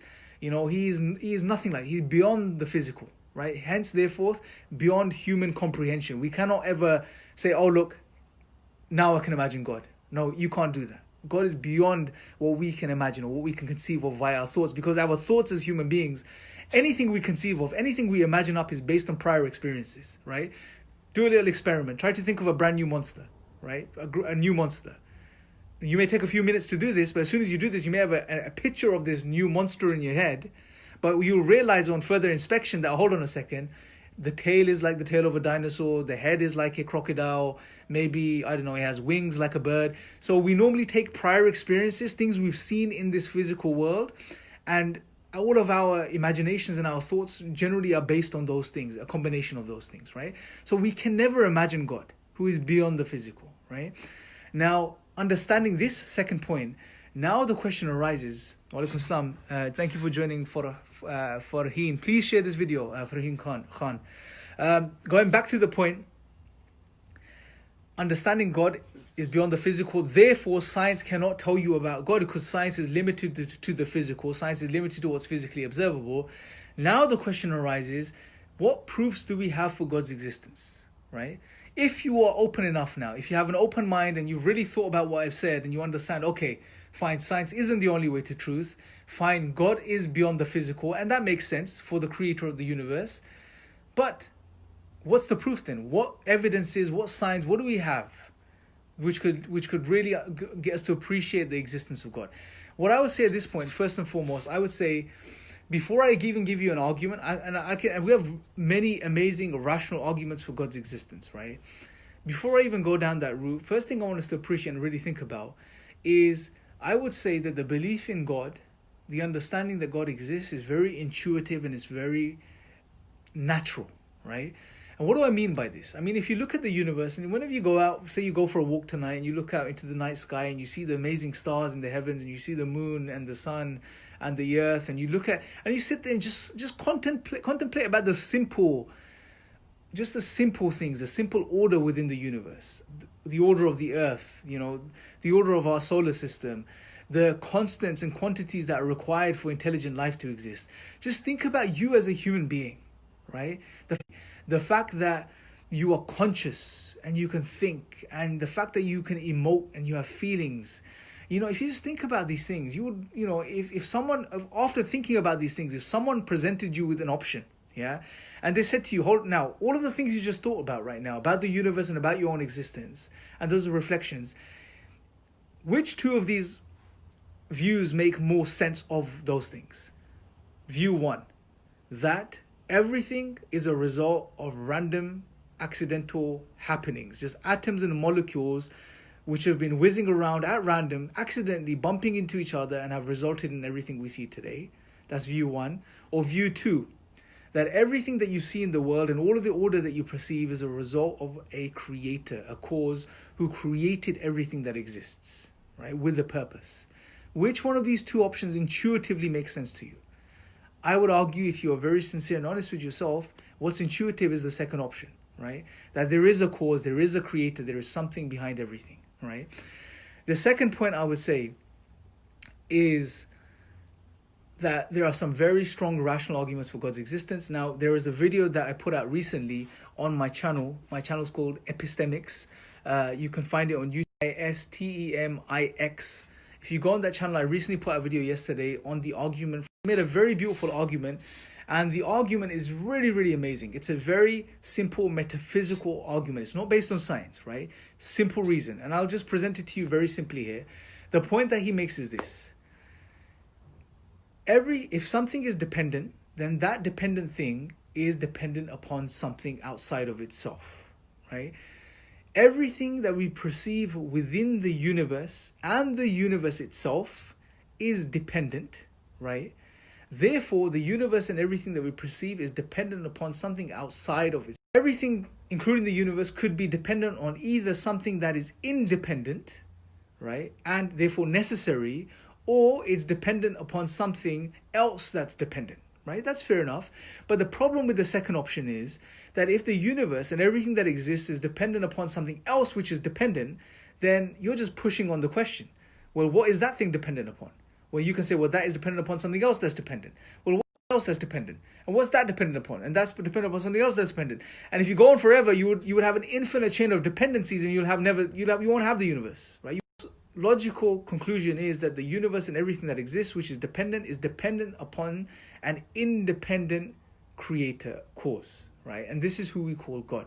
Very simple, powerful argument. Now, some of you may be watching this thinking, hold on a second, you haven't really made the argument, you haven't shown us why the universe is dependent, right? Now, I'll just give you a bit of a brief summary on that, and you guys can go and watch that video and you can get a lot more information on that. I'll put the link in the comments below, in the section below. The universe is dependent for the very same reason everything else is dependent. Now, let me give you an example. Dependent things have certain qualities and certain features, right? So if I show you my watch.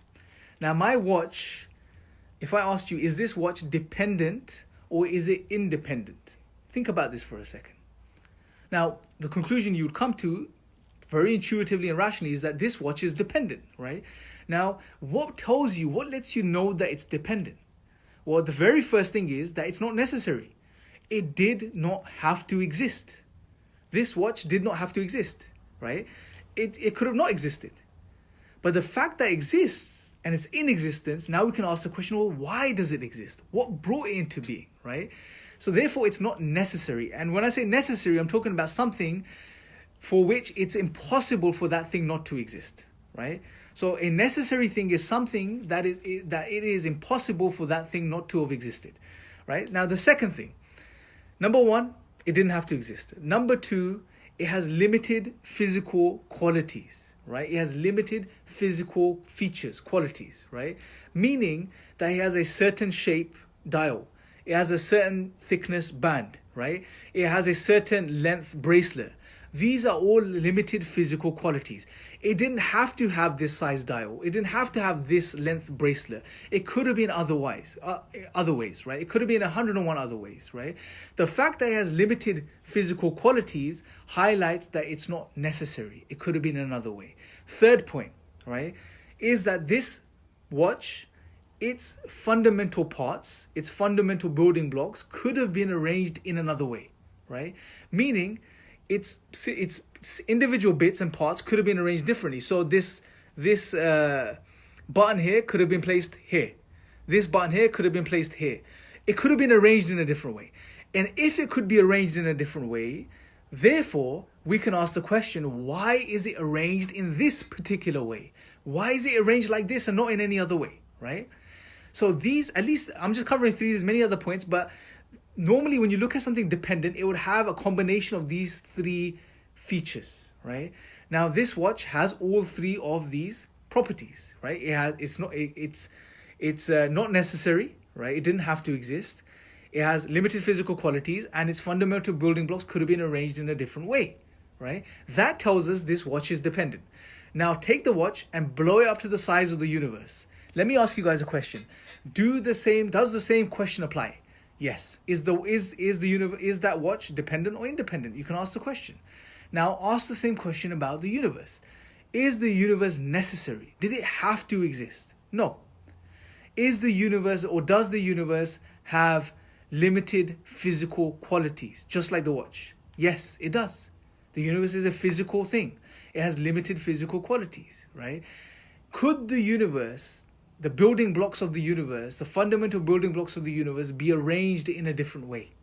Again, the answer is yes. The universe could have been arranged in 1,000,001 other ways, right? The constants and quantities of the universe, the laws of the universe could have been arranged in billions of other ways, trillions of other ways probably, right? I don't know, many, many other ways, right?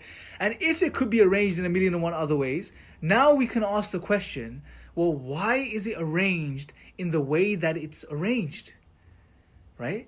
So all these 3 points tell us that the universe, just like my watch, is dependent.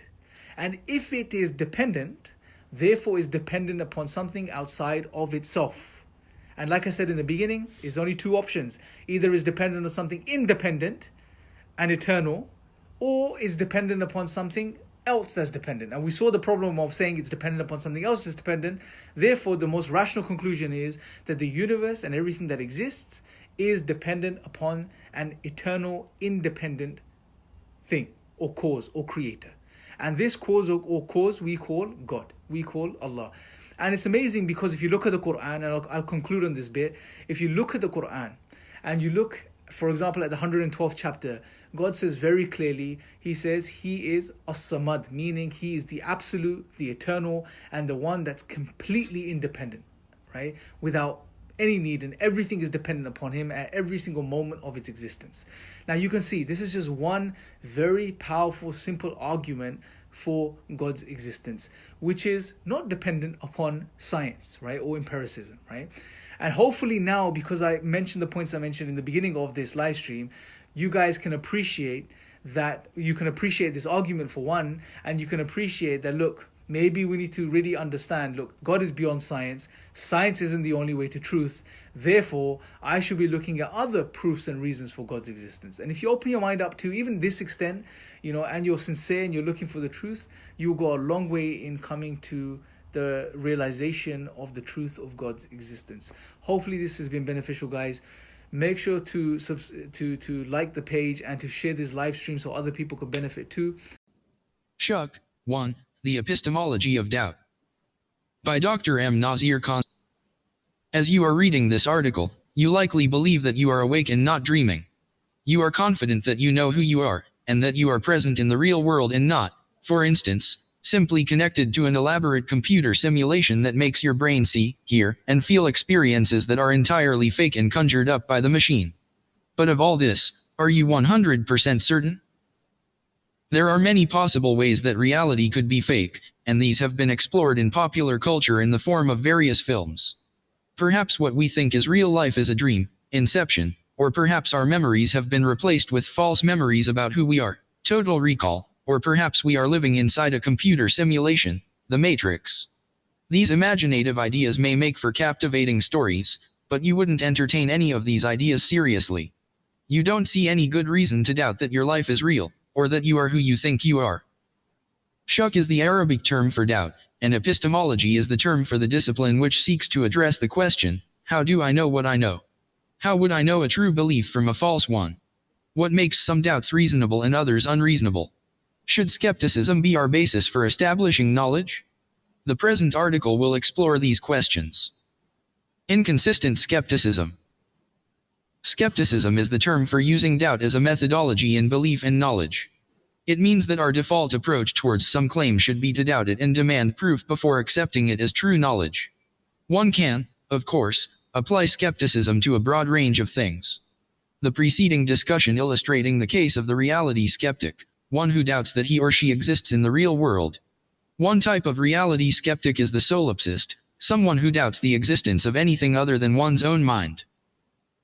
In addition to reality skeptics, we can have logic skeptics, someone who doubts that human reasoning gives any indication of the truth. We have history skeptics, including those who doubt that dinosaurs existed or that the moon landing occurred. We have political skeptics, aka conspiracy theorists, at the most extreme end those who believe that our countries are run by lizard people, and we have morality skeptics, those who believe that good and bad are nothing more than culturally conditioned arbitrary human preferences. Finally, we have God skeptics, those who doubt the existence of God, who are conventionally termed atheists or agnostics depending solely on the degree to which they commit to the doubt. All of these categories pursue the same epistemological attitude, whereby doubt is considered the default presumption and absolute incontrovertible philosophical proof is demanded to establish something as truth. However, in each of these cases, the skepticism is typically selective. In other words, someone who is a God skeptic may not be a reality skeptic. They won't apply the same standards of proof and demand clear evidence that establishes beyond a shadow of a doubt that they do not live in a matrix. They most likely are not going to be morality skeptics and call upon human beings to abandon notions of good and evil as fictitious. Indeed, some have taken them to task for this. Philosopher Richard Garner, writing in an article entitled, Morality, the Final Delusion, chastises fellow atheists for their inconsistency in failing to apply the same evidentiary standards to morality that they apply to God. Garner writes, just as atheists claim that the beliefs of theists about the objective existence of a God are in error, moral error theorists claim that the beliefs of moral realists about the objective existence of moral rules, prohibitions, virtues, vices, values, rights, and duties are also in error, and for the same reason, what they are talking about doesn't exist. So for any skeptic, the first rejoinder seems to be, why are you only skeptical about that? What proof do you have to delimit your demands for proof to only one domain? This dilemma is no lessened by attempting to draw an imaginary evidentiary line and saying, I will accept only whatever I can see like the existence of the world around me, but I will deny whatever I can't see like good/bad or the existence of God. The reason this doesn't work is because one is simply asserting a criteria for knowledge, in this case empiricism, without any proof, and thus violating the demands of one's own professed skepticism. At the end of the day, one is simply dictating arbitrary criteria that already conform with what they want to believe in the first place. The Quran identifies that the epistemic basis is ultimately groundless assumptions about what is or isn't true. Most of them follow nothing but assumptions, and certainly assumptions can never take the place of truth. Quran 10:36. Moreover, the Quran further describes this as a manifestation of what is fundamentally a psycho-spiritual dysfunction from those who never wanted to consider faith in the first place. Those who will not even entertain the idea that they will meet us will say, why aren't angels sent down to us? Or, why can't we see God directly? Rather, they are self-deluded with conceit and display insolent defiance. Quran 25:21. It seems then that selectively deploying skepticism becomes a convenient ad hoc tool for people to believe what they already want to believe under the veneer of logical argumentation. Desires masquerade as rationality. The problems with skepticism as an epistemology go well beyond this inconsistency in application, however. But before surveying the other problems, we need to gain a better understanding of the nature of skepticism itself by tracing its history back to the Hellenic period, 900 BC, 323 BC, and Hellenistic period, 322 BC, 31 BC, in ancient Greece. Socrates and skepticism towards non-definitional knowledge. The most famous philosophers of ancient Greece are by far Socrates, d.399 BC, his student Plato, d.348 BC, and Plato's student, Aristotle, d.322 BC. With Socrates, we already begin to see the significance of a broad form of skepticism in his thought. The most famous quote attributed to him, paraphrased from Plato's Apology, is the statement, "The only thing I truly know is that I know nothing." Plato records in his works how Socrates would confront poets, politicians, and scholars in public and cast doubt upon whatever they were saying by exposing their inability to formulate rock-solid definitions, thus driving them to a state of aporia or bewilderment. Socrates presumes the primacy of definitional knowledge. One cannot say anything meaningful about virtue, or justice, or friendship, or courage, or piety without first establishing the definitions. Moreover, for Socrates, definitions are not only a fundamental requirement for knowledge, but they are also fundamental for morality as well, because we cannot be virtuous if we cannot provide a philosophically rigorous definition of virtue. Hence, Socrates views his efforts to confront, challenge and refute others in abstract philosophical argumentation as a fundamentally moral pursuit, nay, the ultimate ethical endeavor. Socrates' contention, that you can't have knowledge without a definition, is taken head-on by the Muslim theologian Ibn Taymiyyah in his critique of Greek philosophy entitled Naqd al-Mantiq, p. 149-161. Therein, Ibn Taymiyyah presents no less than 16 arguments in refutation, enumerating all of which would exceed the scope of this article. However, by way of example, 2 arguments will be recounted here. If you need a definition for everything, what about the person who came up with the definition? In order to come up with the definition, he had to already have a concept in his mind of what he wanted to define. And if he did, then he already knew the entity prior to defining it. Thus, it is illogical to claim that knowledge cannot be attained without first formulating a definition. Secondly, if everything needs a definition, what about the words that make up the definition? Do they also need to be defined? If so, you will have an infinite regress of definitions. And since no one possesses an infinite number of definitions, it would mean that no one could ever know anything. Thus, Ibn Taymiyyah demonstrates that Socratic skepticism towards non-definitional knowledge is unjustified. Certainly, Ibn Taymiyyah's conclusion accords with our day-to-day experience.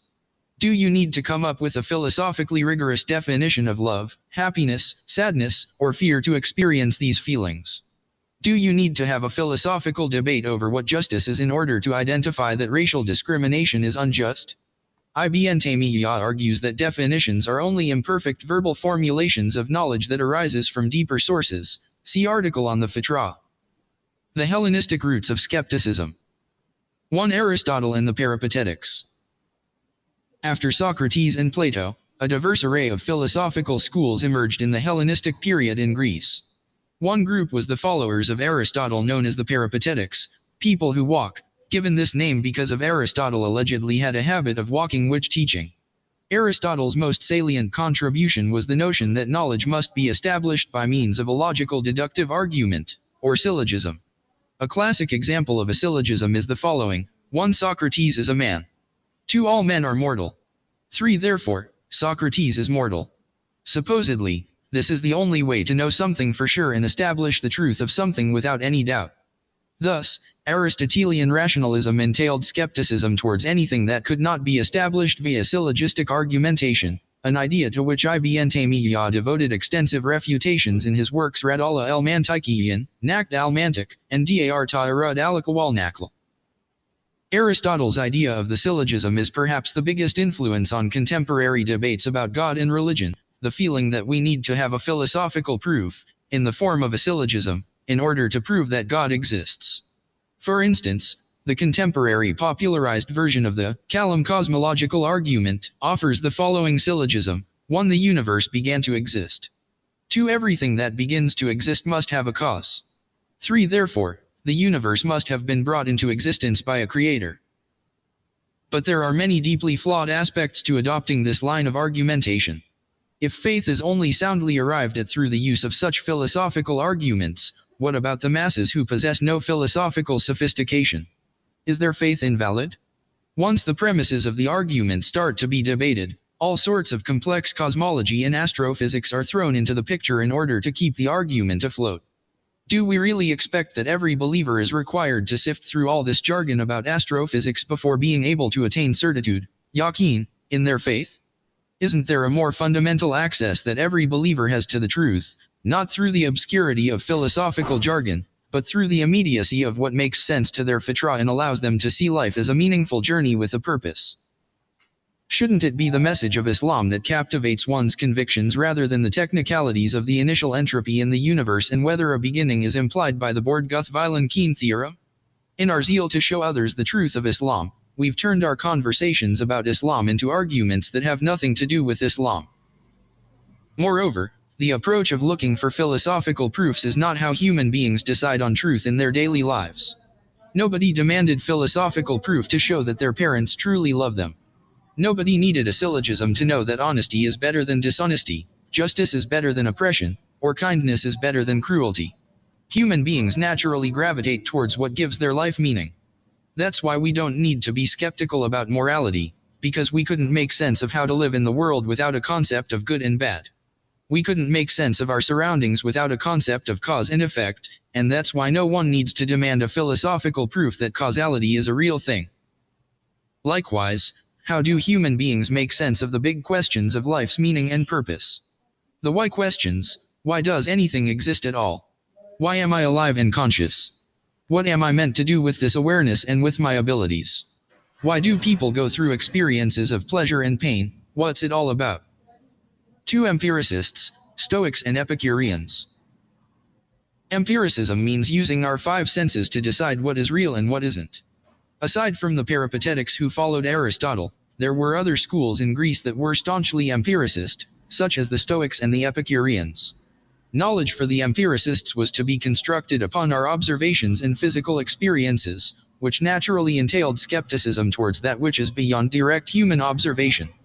This also has a manifest influence on contemporary debates. Many people today uphold science as the ultimate criteria for truth. Whatever science can measure and detect is considered true, and whatever is beyond science is considered mere superstition. This approach, dubbed scientism, presents science as the explanation for everything, and declares that religion is outdated superstitions. We can't see God or his actions in our telescopes or microscopes, therefore we cannot be sure that he exists, the followers of scientism proclaim. Sure, we could be entirely materialists and believe in nothing beyond the existence of the particles which make up everything around us. But what disappears then? Notions of good and bad become delusions, as these are nothing more than arbitrary preferences for different arrangements of the particles. Moreover, the visual data that confronts us in our observations does not amount to knowledge without our act of interpretation. And how we interpret our observations into a meaningful understanding of reality is a process that depends greatly on how we have accustomed our minds to think and the insights we have gained through contemplation, refer to Article Dhikr, awakening from illusion. We may even fail to recognize the relevance of what we see, and be incapable of sorting mere stimuli from signs, refer to the article Ayat, the semiotics of meaning. 3. R.C. Silos and the academic skeptics. The rationalists and the empiricists were collectively called dogmatists. Both were groups that believed that the truth was knowable and that philosophical argumentation could be used to establish that knowledge in the form of dogma. Yet, another school emerged when R.C. Silos, d.241 BC, took over as head of Plato's Academy, which focused on refutation of the dogmatists by disputing that certain knowledge could be attained about anything. The followers of R.C. Silos became known as the skeptics of Plato's Academy, or academic skeptics. If we claim to know something, it is either based on reasoning, rationalism, or observation, empiricism, both of which are not infallible, and therefore nothing can be known with full certainty. Cicero pointedly describes the impact of skepticism in R.C. Silos's methodology. R.C. Silos, the pupil of Polemo, was the first to derive this principal point from various of Plato's books and from Socratic discourses, that there is nothing that the senses or the mind can grasp. He is said to have belittled every criterion of mind and sense, and begun the practice, though it was absolutely Socratic, not of indicating his own opinion, but of speaking against what anyone stated as his, i.e., the speaker's opinion. De Orator 3.67. The traces of this methodology are evident in many social and philosophical currents today, which seek not to construct any meaningful ideas or advance knowledge but are premised entirely upon rejection and skepticism towards the views of one's opponent. Perhaps it is most poignantly manifest in social media conversations where those without educational background, qualifications, or credentials find ample opportunity and support in their attempts to criticize and refute scholars and experts, without offering any knowledgeable ideas or solutions of their own. 4. Pyrrhonian skepticism, when doubt takes over all. While skepticism dominated the methods of the academic skeptics, and was subtly present in the ideas of dogmatists, none of the preceding groups took skepticism as far as the followers of a man named Pyrrho of Elis, d.275 BC. Pyrrho served under Alexander the Great and traveled to India, where it is said he learned his radical skepticism and brought it back to Greece. Both the dogmatists who held something could be known, and the academic skeptics who said nothing could be known, were deemed to be in grave error. Rather, judgment on all questions and all matters was to be suspended. Pyrrho's skepticism, termed Pyrrhonian skepticism, entailed doubting the qualities of everything one perceived. He distrusted his own senses to the extent his students allegedly had to prevent him from walking into wagons or walking off cliffs, and rescue him from walking into rabid dogs. What would it actually be like to live one's life as a Pyrrhonian skeptic? A thought experiment has suggested that upon awakening in the morning, an individual would first need to interrogate themselves. Have I truly woken up, or am I imagining it? Perhaps I am still asleep? How can I know that I even was asleep in the first place? Arising from the bed, one would be confronted with another barrage of epistemological confusions. How do I know this is my bed, or that it is even a bed, or that I have in fact gotten up and am not still lying in the bed while imagining that I have gotten up? How do I know I am looking at a bed, or that I even possess eyes which are able to perform the action termed looking? It would quite literally be impossible for a human being to live a functional life under such skepticism.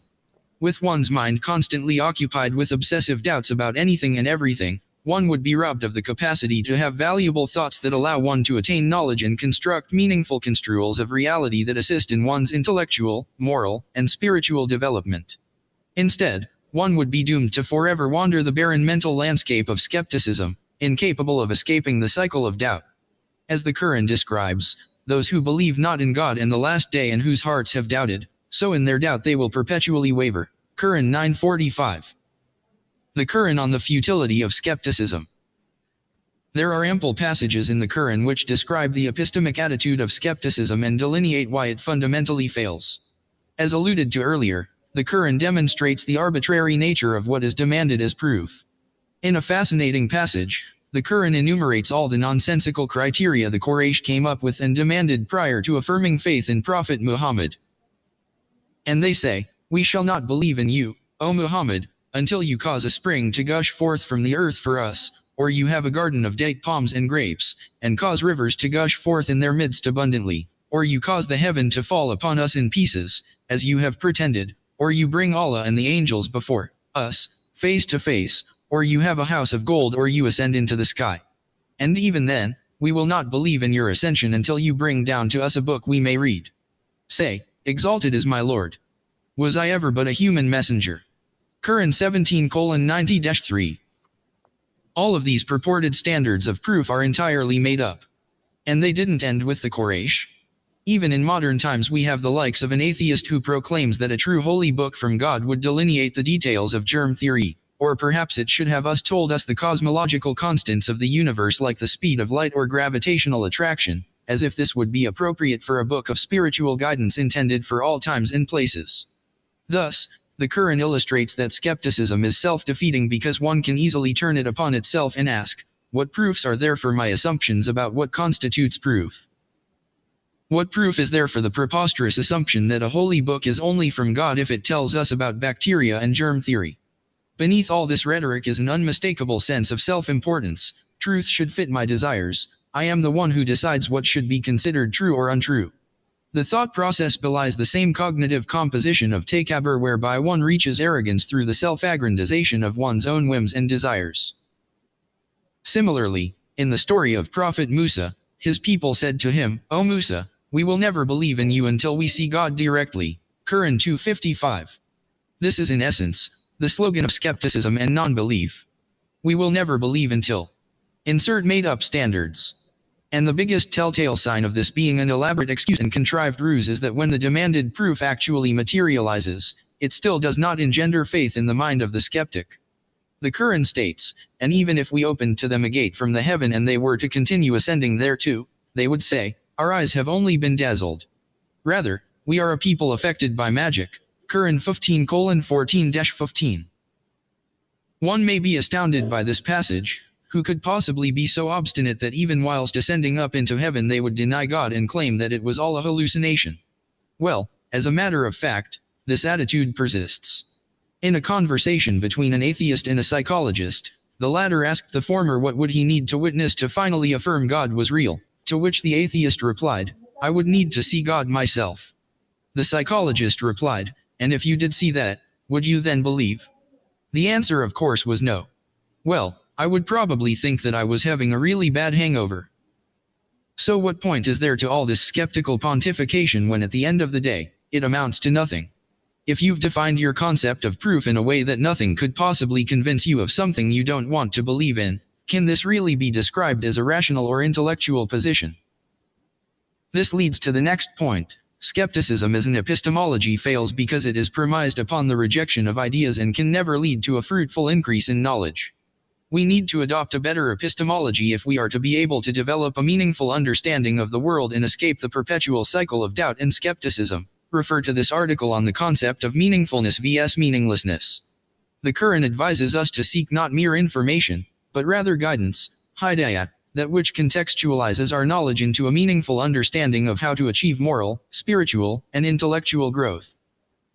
Indeed, science really only achieved its greatest advances when it was liberated from the epistemic philosophical baggage of being a branch of philosophy, shackled to demands for rigorous philosophical proofs. It was when science became about seeking the most meaningful explanation for observable phenomena that it was able to rapidly progress. Indeed, as famous physicist and cosmologist Paul Davies wrote in a New York Times op-ed that ruffled quite a few feathers. Science has its own faith-based belief system. All science proceeds on the assumption that nature is ordered in a rational and intelligible way. You couldn't be a scientist if you thought the universe was a meaningless jumble of odds and ends haphazardly juxtaposed. Davies further writes, "The very notion of physical law is a theological one in the first place, a fact that makes many scientists squirm. Isaac Newton first got the idea of absolute, universal, perfect, immutable laws from the Christian doctrine that God created the world and ordered it in a rational way. So science works because it operates on the basis of our inherent cognitive inclination, i.e. our fitrah, that the universe should be comprehensible to us, it should be predictable and learnable, and governed by discrete rationally discernible principles. If we wasted time demanding proof for this inherent cognitive inclination, we would make no progress in learning about the natural world. To summarize the Quranic critique of skepticism, we note that skepticism is inconsistently applied, e.g. an atheist is not a solipsist or moral error theorist when these positions are the fruits of the very same evidentiary principles. Skepticism is self-defeating and self-refuting. All forms of philosophical skepticism are premised upon some form of whimsical and entirely arbitrary assumptions about what is and is not proof. Skepticism as one's default approach is a telltale sign that there are in fact deeper cognitive, emotional, and spiritual reasons why someone distrusts the message they are being presented with. Skepticism fails to lead to a growth in knowledge. When is skeptical reasoning and doubt considered reasonable? It is apparent at this stage that it doesn't make sense to adopt skepticism as one's epistemological foundation or one's methodology in approaching knowledge. Yet in spite of this, surely it wouldn't make sense to throw skepticism out the window entirely? After all, on a daily basis each and every one of us may be confronted by ideas and notions that we are quite rightly skeptical about. So what determines what type of skepticism is common sense and what type of skepticism is unreasonable? Believe it or not, the answer to this question is actually an intuitive part of human psychology. Consider an example. You are sitting in the park reading this article. All of a sudden, a young child runs up to you and exclaims that the president of your country is in the park, riding a unicycle, and eating samosas. The appropriate response is incredulity, but why? You don't hear or see the expected fanfare one would expect if a celebrity or ruler was wandering the park. No security, no crowds. Your knowledge of the typical behavior and decorum of political figures suggests the purported story is highly improbable if not bizarre. And lastly, the one conveying the information is not known to be a reliable source, given that children enjoy make-believe games and pranks. A questionable source has conveyed a strange report that conflicts with your experience-based and knowledge-based expectations and your observations. You rightly judge the report as dubious. But alter the scenario and things change. A police officer in uniform approaches you and informs you the president will be making his way through the park, and you see ample security personnel and a large crowd in the distance. Now the report starts to gain credence. This type of evaluation was historically formalized and systematized by Muslim scholars in the form of hadith sciences, whereby the chain, isnad, and content, matan, of a narration about the Prophet was scrutinized to separate reliable from unreliable, and distinguish between fact and fiction. But the basic operating principles are actually rooted in human psychology. When one is confronted by a claim, the human mind instinctively tries to fit it in with an existing body of knowledge and psychological constructs. If it is deemed congruent with a meaningful construal of reality, the human mind assigns this claim credence, but if it doesn't make sense based on the existing web of knowledge, the claim triggers cognitive dissonance and either the claim is treated with skepticism or the web of knowledge needs to be reorganized to accommodate the new knowledge.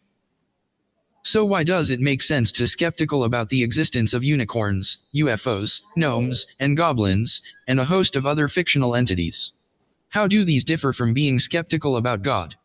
Well, to start with, these are physical entities posited within the material world which conflict with our experience and observation.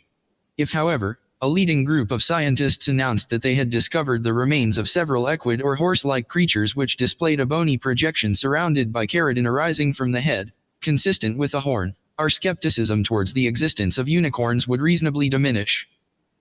On the other hand, it doesn't make sense to be skeptical about the existence of good and evil, morality, cause and effect, causality, truth, and falsehood, logic, nor does it make sense to be skeptical about the divine. These are not physical entities, but rather ontological foundations, upon which our very notions of existence and purpose are constructed and rendered meaningful. Take away one element and we no longer have a picture of the universe that makes sense. We no longer have a sensible story about who we are and why we are meant to be. We have instead a pointless sea of particles that exists reasonlessly and whose configuration into the present world around us is as meaningless as if the particles happened to be configured in a disorganized array. Ontological foundations are cognitive structures embedded in our human nature, fitra, and which we use to filter our sensory experiences into meaningful chunks of knowledge that can aid us in our personal growth. It makes sense to doubt something that conflicts with our ontological foundations, but it doesn't make sense to doubt the ontological foundations themselves. Beyond skepticism, finding an epistemology that actually makes sense. The reality that should be apparent at this point is that the human mind has several cognitive processes and types of reasoning that it draws upon, with skeptical reasoning being only one of them. We also utilize analogical reasoning, numerical reasoning, spatial reasoning, predictive reasoning, emotional reasoning, social reasoning, introspective reasoning, and so on. In order for our thoughts to proceed in a coherent way, all of these forms of cognitive activity must operate in conjunction in a manner that makes sense of who we are, where we are, what's going on, what must be done, and how to do it. To isolate one type of reasoning, like skepticism or deduction, and make it the basis for everything, is to construct a cognitive framework maladjusted for successful knowledge integration. In order to know if one has the right approach to knowledge, one can ask oneself the following questions. How does this approach enable me to gain insight into myself and the world around me? What can it teach me? Where will it lead me? What does it imply about truth, what truth is, and where truth can be found? What does it say about how I should live my life? Taking the time to reflect on our lives, it becomes clear that there are several big questions about our lives that can be broadly grouped into 3 domains. There are the big questions that puzzle us intellectually. Why is the world the way that it is? Why is it that the world is learnable and understandable to us? To what end is man's probing the secrets of the universe intended? Then, there are those questions that confront us morally. How should we live our lives, and what virtues should we strive for? In what circumstances is it better to be humble or proud, gentle or fierce, merciful or stern, patient or hasty? How do the experiences we endure during our lives prepare us and develop us in these virtues? Finally, there are those questions that relate to us spiritually. Why do we exist? Why is my life worth living? What point does my existence accomplish in the broader scheme of things? These are questions of purpose and meaning. Every single human being has to come to terms with these fundamental questions of life. And no matter how skeptical they are, eventually they end up adopting some form of value system that attempts to address these domains. Intellectually, they may subscribe to empiricism, scientism, logical positivism, postmodernism. Morally, they may subscribe to liberalism, conservatism, secular humanism, utilitarianism, feminism. Spiritually, they may subscribe to hedonism, consumerism, mysticism, transhumanism, materialism, etc. Ultimately, a person needs some doctrine, some conception of what's true, what's right and what's wrong, and so they will end up committing to a particular worldview or paradigm that addresses that. The only question to ask is whether or not the ideology to which they have committed can successfully and coherently address these dimensions of life in a manner that provides meaningful guidance. Certainly, the only system of values to date that can boast of comprehensively integrating all 3 domains into a single elegant foundation, i.e. Tawhid, is Islam. The unification of all of life's ethical, rational, and spiritual pursuits under the singular aim of attaining nearness to God provides a firm foundation for true personal development in all spheres. The Quran provides us with the appropriate epistemology of truth necessary to escape the quandary of never-ending skepticism. Western philosophical notions of truth fall back to that which can be demonstrated through syllogistic Aristotelian logic, championed today by many philosophers, or that which can be proven through empirical investigation alone, championed today by many scientists. Both of these conceptions of reality have resulted in the modern conclusion that ultimate truth is inaccessible. Rather than the philosophical and obtuse definitions of truth, the Quran presents an intuitive, simple, and elegant understanding of truth that renders reality as meaningful, unraveling all of the paradoxical knots of confusion. The term haqq, truth, is used in the Quran to refer to what is real, Quran 10:32, but is also used to mean purpose, Quran 16:3, as well as rights and responsibility, Quran 30:47. The fact that the word for truth is used to mean purpose implies that there is a teleological dimension to truth. What is construed as real is meaningful because it serves a purpose. It brings together disparate realities into a single vision with clarity and focus.